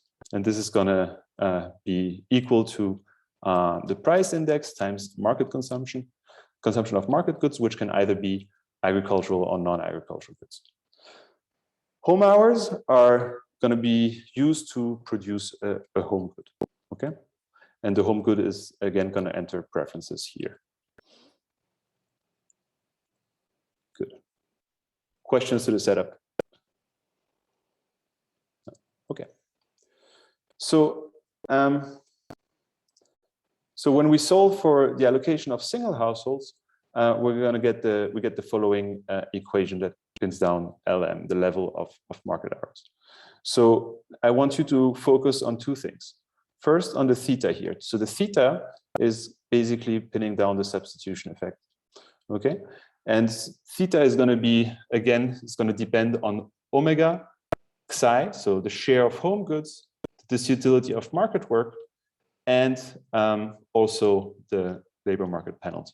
Okay, so if we assume that, if the product of sigma and epsilon is larger than 1, then omega and psi are going to decrease the share of market work, while H is going to increase it. So higher return to market work is going to lead the substitution effect to be negative. And H here is going to be, this component here is going to capture the income effect. Okay, so if sigma is larger than 1, then we're going to have an income effect. So in terms of levels, psi and omega are going to decrease market work, and H may increase or decrease market work depending on the parameter values.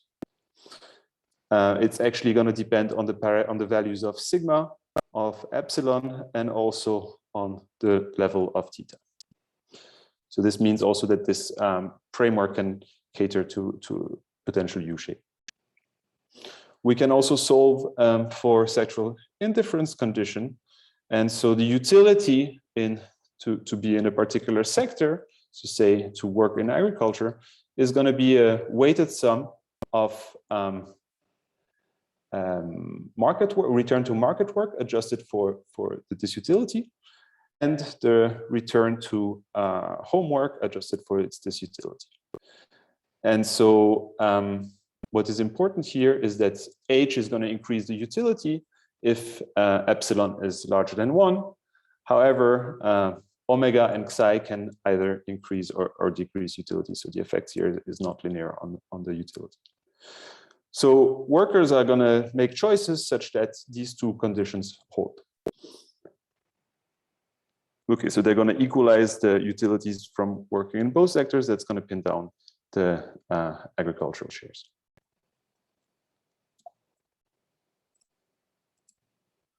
So here is now the part of the model that is geared towards married households. So married households are pooling resources, and they're going to maximize the weighted sum of the utilities. Okay, so parameter lambda is going to capture the bargaining power of males. And so, so we're currently not exploring this parameter much, and we're just going to set it to 0.5. This is the utility for males. So again, market good consumption. This utility of market work. And for female, there's going to be some consumption level, and there's going to be some disutility of labor supply. Important assumption we make here is that married males are not as progressive as we are, and they don't supply labor towards home production such that LMH is equal to 0. And there is going to be female provision of labor is going to be the weighted sum of labor provision to the market and labor provision to the household, and this is again going to be weighted by psi f for market work. So this is the disutility of market work, and this is the disutility of homework. We're going to assume that the consumption of market goods is rival, while the home goods is non-rival. So the male is not going to be supplying labor towards home production, but he's going to get some benefit from it in terms of home consumption, home good consumption. Yeah. And so the overall budget constraint is going to be the sum of income. So the married wage, the male wage times market labor provision of the male plus female wage multiplied by the penalty and the amount of market labor provided by females to the market. And that's going to be equal to the sum of their market consumption, which is then again split between agricultural and non-agricultural goods. The female hours, home hours, are going to be used to produce a home good, as in the single problem. Okay. So this is the allocation of married female market work, and what is interesting here is that there's going to the share of income, so real income from the female relative to the share of married income, of total income from the married household, is going to determine the income effect. So imagine LMM, so the share of market work by male were to be 0, then the post-wage wage would be exactly the same as it would be for singles. What is interesting here is that the male labor income controls the income effect of wages on female market work. Yes, there are questions?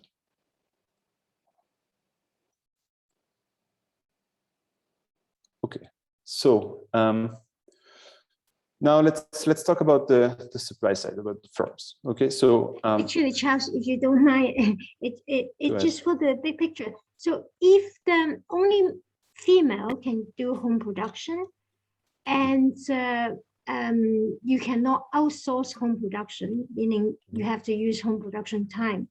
So how the theory can produce a reduction in female home production time over the path of development?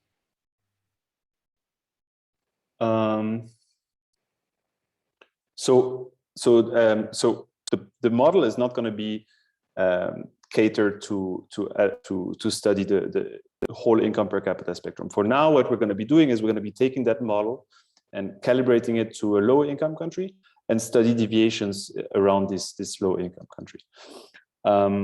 And another important caveat is that we don't have information on home production because we only have employment rates. So what is important here is that you think of the LM and as a intensity in market provision, and we're going to be calibrating this to employment rates. So the short answer is that, well, the long answer, try to make it shorter, is that we don't have information on home hours, and therefore we're not going to be able to say anything about changes in home production technology at this stage. I think it's mainly about the interpretation of what is prediction of female employment rates and over time, because the key thing, female can reduce home production time and be able to supply more hours to the market, is because we see that there's technology that changed the home production technology, that we can outsource home production, so you can buy some of these home production. And when you look across country, you know, in Scandinavia, why female hours, market hour can be so much higher is because male is doing quite a lot of home production. So by shutting down these sources, I just think about the application to that female. Marcus wanted to. Yeah, maybe let me jump in here. So we have that in a sort of a bit of a reduced form way. So we have this parameter omega, which is the preference weight on home goods, right? And we would think that this differs potentially across countries, but also between rural and urban areas. And our interpretation of that is simply that the marketization of home goods differs across these places, right? So there are some goods that maybe in a rural area you cannot buy in the market, so you have to produce them yourself. And in other areas you can buy them in the market. And we think that we capture that through a change in omega. Thanks. So let's go back to the model. So there's going to be two representative firms. There's going to be a firm that produces agricultural goods and a firm that produces non-agricultural goods. And they're going to be using 4 types of labor inputs. Labor input from urban, so single females, married males, and single males. And so these labor inputs are going to be aggregated using the weights mu, and they're going to be, their substitutability is going to be captured by parameter rho. So standard first order conditions are going to give us the gender wage gaps by merit type, and it's going to be dependent on the ratio of the weights in the input type and the market hours intensity. Okay, so we're going to solve for an equilibrium here, and an equilibrium is going to consist of prices, share of these households across sectors, wages, and market hours. Well, not market hours, labor market provision. And so households are going to choose their location optimally, such that they're indifferent between sectors. Households are going to choose market and home labor supply optimally, following the first order conditions I showed you. And firms are going to equalize their marginal product and their marginal cost. And the labor market is going to clear following the following goods market clearing condition. Okay. Okay, so we're going to take this model to the data, and we're going to proceed in as follows. So first, we're going to take the important thing is we're going to focus on the low income countries at around 1,000 income per capita. Okay, and we're going to take data on employment rates and wage gaps to pin down the supply side parameters of the model. So we're going to first set some global parameters on preferences. So the substitutability parameters, the risk aversion parameter, and then we're going to use agricultural employment rates and wage gaps to as well as the supply side of the model to calibrate the supply side of the model. The remaining parameters of interest are going to be the Xi, so this utility of market work, the labor market wage, and omega, which, as Marcus said, is the share of home goods. And we're going to use employment rates by location, gender, and marital status to get at these parameters. Okay, so the important thing is that we're going to let this parameter vary by gender, marital status, and location. So just to the benchmark, so the global parameters and what value we're setting them. So the friction elasticity is going to be set to 2, the risk aversion parameter to 1.1, and the elasticity of substitution between ag and non-ag goods is set to 3.6. So this is a parameter we take from paper by Zilibotti and Storrs-Letten. The elasticity of substitution between home and market good, we set this to 2. Charles, on the elasticity of agriculture versus non-agriculture, this is very high compared to the whole structural change literature. Can you give it a little bit more reasoning? Because most paper will claim it's less than 1. We took this parameter from the Storrs-Letten-Zilibotti paper on China. Yeah, but I mean the structure transformation literature, say the handbook chapter of Rogerson, Herendorf, Rogerson and Valentini, and many papers will have it less than 1. So yeah, because I will have to it's check. an important parameter. For sure. Yeah. We haven't explored that much, but I mean, it's maybe like quantitatively a bit on the high end, but we can definitely do some robustness with respect to that. It's not like, I mean, for manufacturing, if we had like manufacturing and services, clearly I think I would go with a very low number, right? But for ag and non-ag, I think it's not that obvious. For the current, I mean, the key parameter, as you highlighted, as I highlighted before, are really epsilon and sigma, and sigma here. But yeah, I mean, this is still very preliminary, so we haven't really explored the whole parameter space, and I can't tell you how sensitive everything is to this parameter at this stage. Parameter rho we set to 0.85, so we do think that these labor inputs are quite substitutable, and we're going to normalize the labor productivity of home production to 1. In terms of so other parameters that we're going to use is going to be the marriage rate. So in low income countries, the marriage rate is 62.5% based on our data. The share of singles in rural areas is 80%, and the share of married in rural areas is 0. So I got this the wrong way around. So the share of married in rural areas is 80%, and the share of singles in rural area is 67%. And so overall, this gives us an employment rate in agriculture of 75%. When you take the marriage and the rural shares by marital status. And of course, we assume that the population is 50% males and 50% females. Okay, so in terms of calibration of the production side of the model, we're going to get values for the labor input intensity, so the μ's. We're going to use wage gaps. Okay, so we're going to use wage gaps by the wage premiums by location, by gender, and by marital status to pin down the μ's. We're going to associate the labor input in the labor market, so the labor provision in each sector, and using employment rates that we also pick from our data set.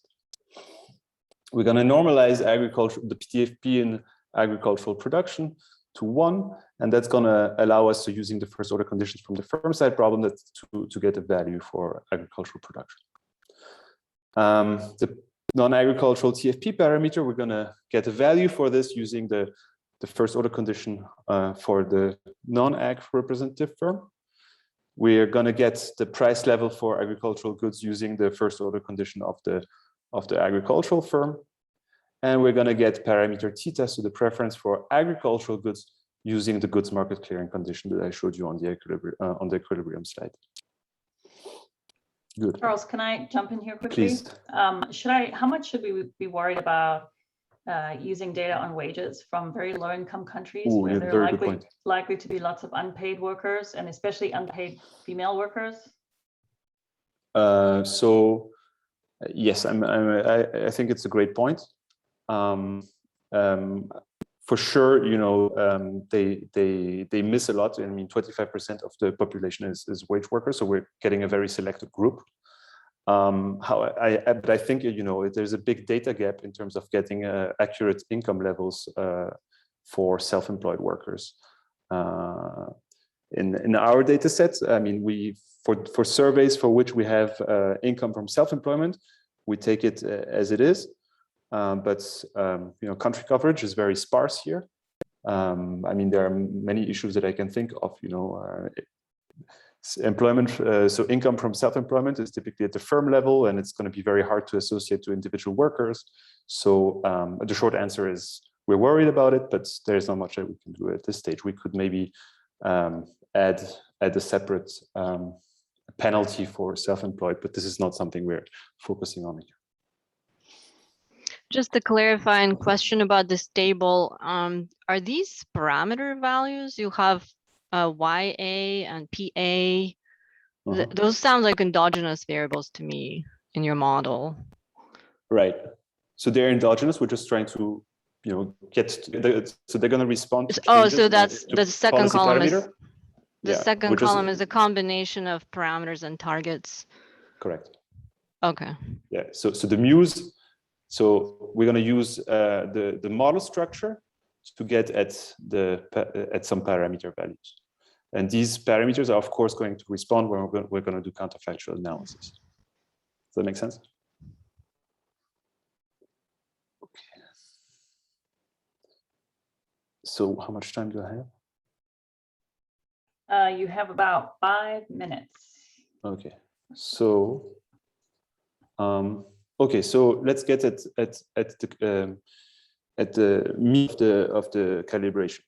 So ideally, so in this table summarizes the parameters that we're trying to get at.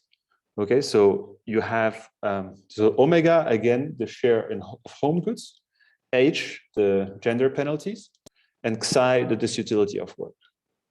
So ideally, we'd like to capture these parameters for across sectors and for each household type.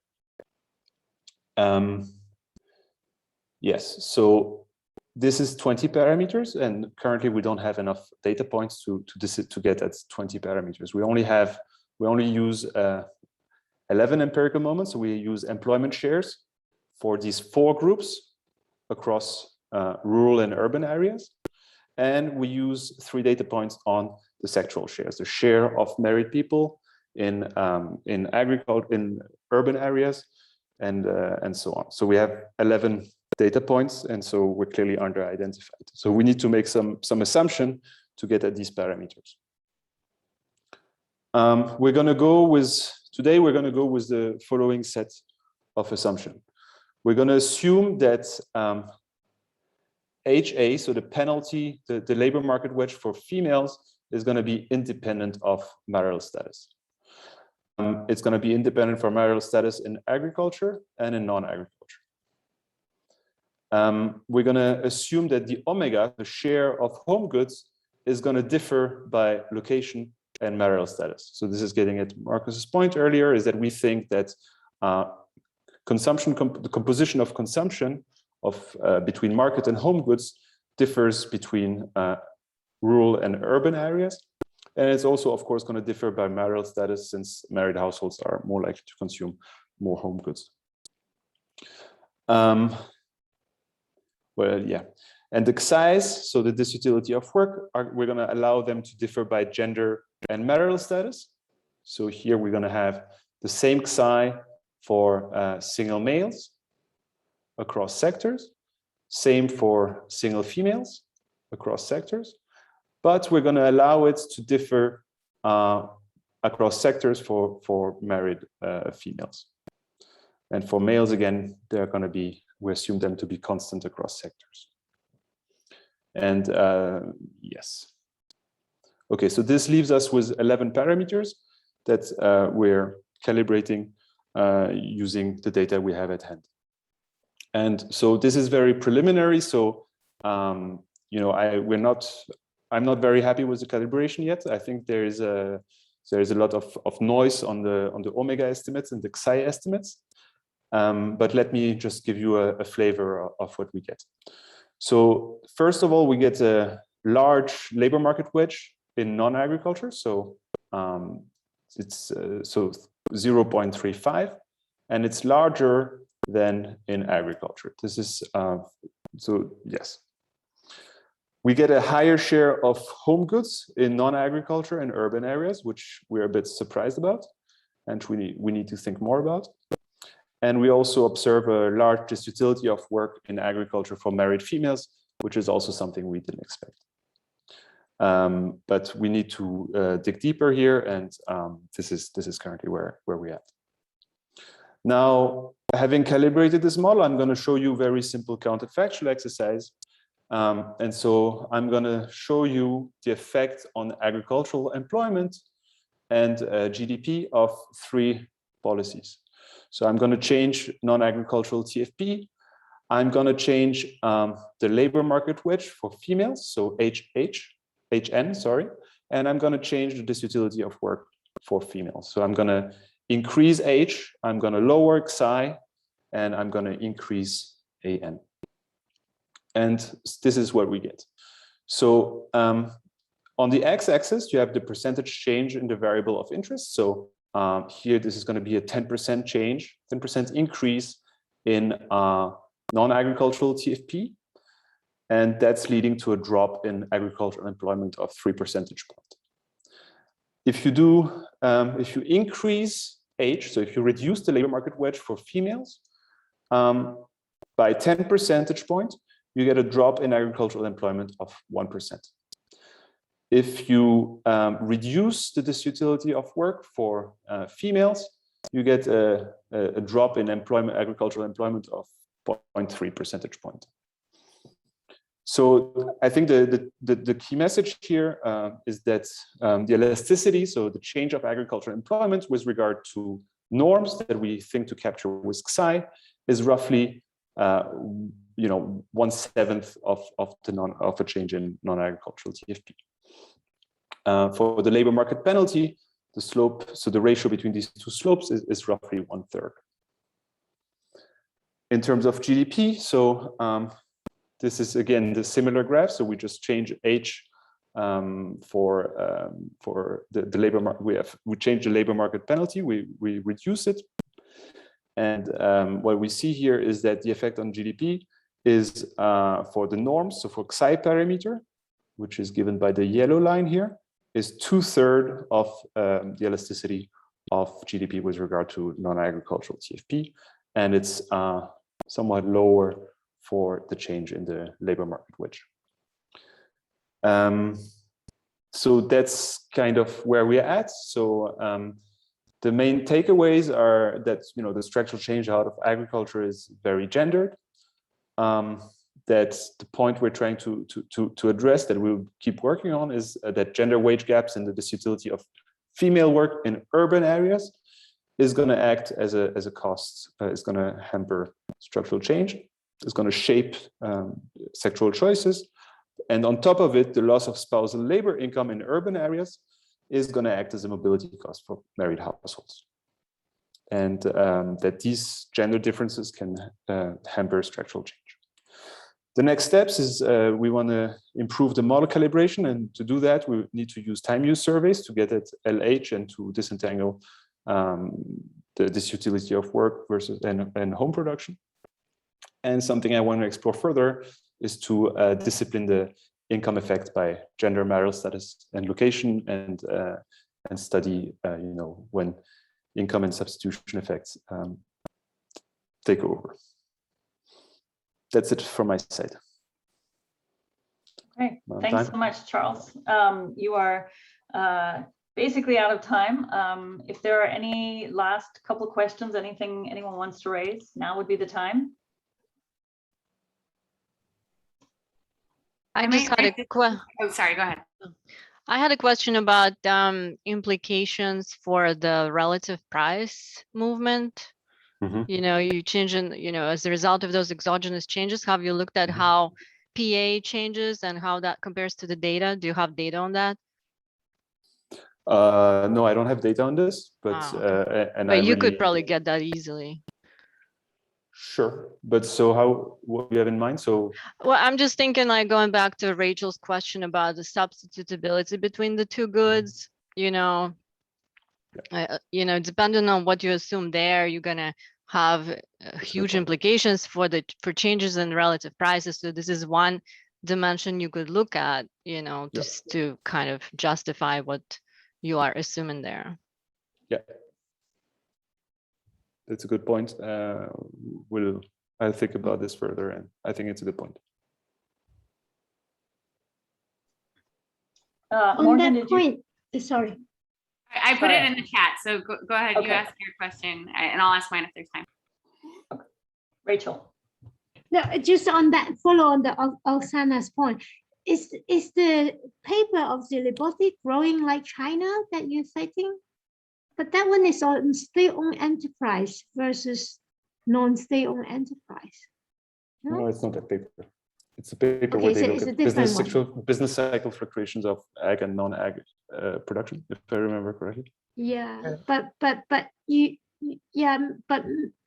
I don't know how you can get those numbers. Yeah. Anyway, But you're right. Morgan, please. It's not Morgan. directly this literature. So yeah. You may have realized that the quantitative part is like full on work in progress, right? So like everything here is still pretty much negotiable, I think, and like we're just in the process of learning a lot. But maybe one thing to add, which gets a little bit also to Morgan's question, is of course one thing that we would also really love to do is to calibrate the model for basically all the countries we have in the data, right? And that would give us estimates of age and chi and so on for all those countries. And that would allow us to see, you know, where like do these overall patterns in the cross-country data come from. And so our ambition was to have like a few countries for today. Now that didn't work out, but we hope to be getting there soon.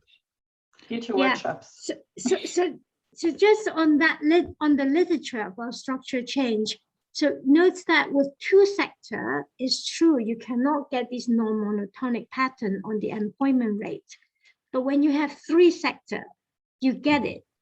And that's what we show in our 2008 RED paper. You get a U shape when you have three sector. You can even get an N shape, which is what Costa talked about when you go back to the 18th century data. So it's all about the number of sector you have. When you have only two, you're tied to have a monotonic one. But when you have three, you can get non-monotonic. So, you know, I'd be more cautious about these words than Fair enough.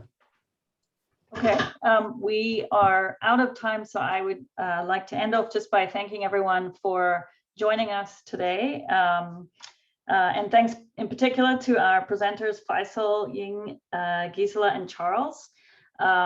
These are great presentations. People can stay on the chat for a few minutes if they'd like to, or follow up offline.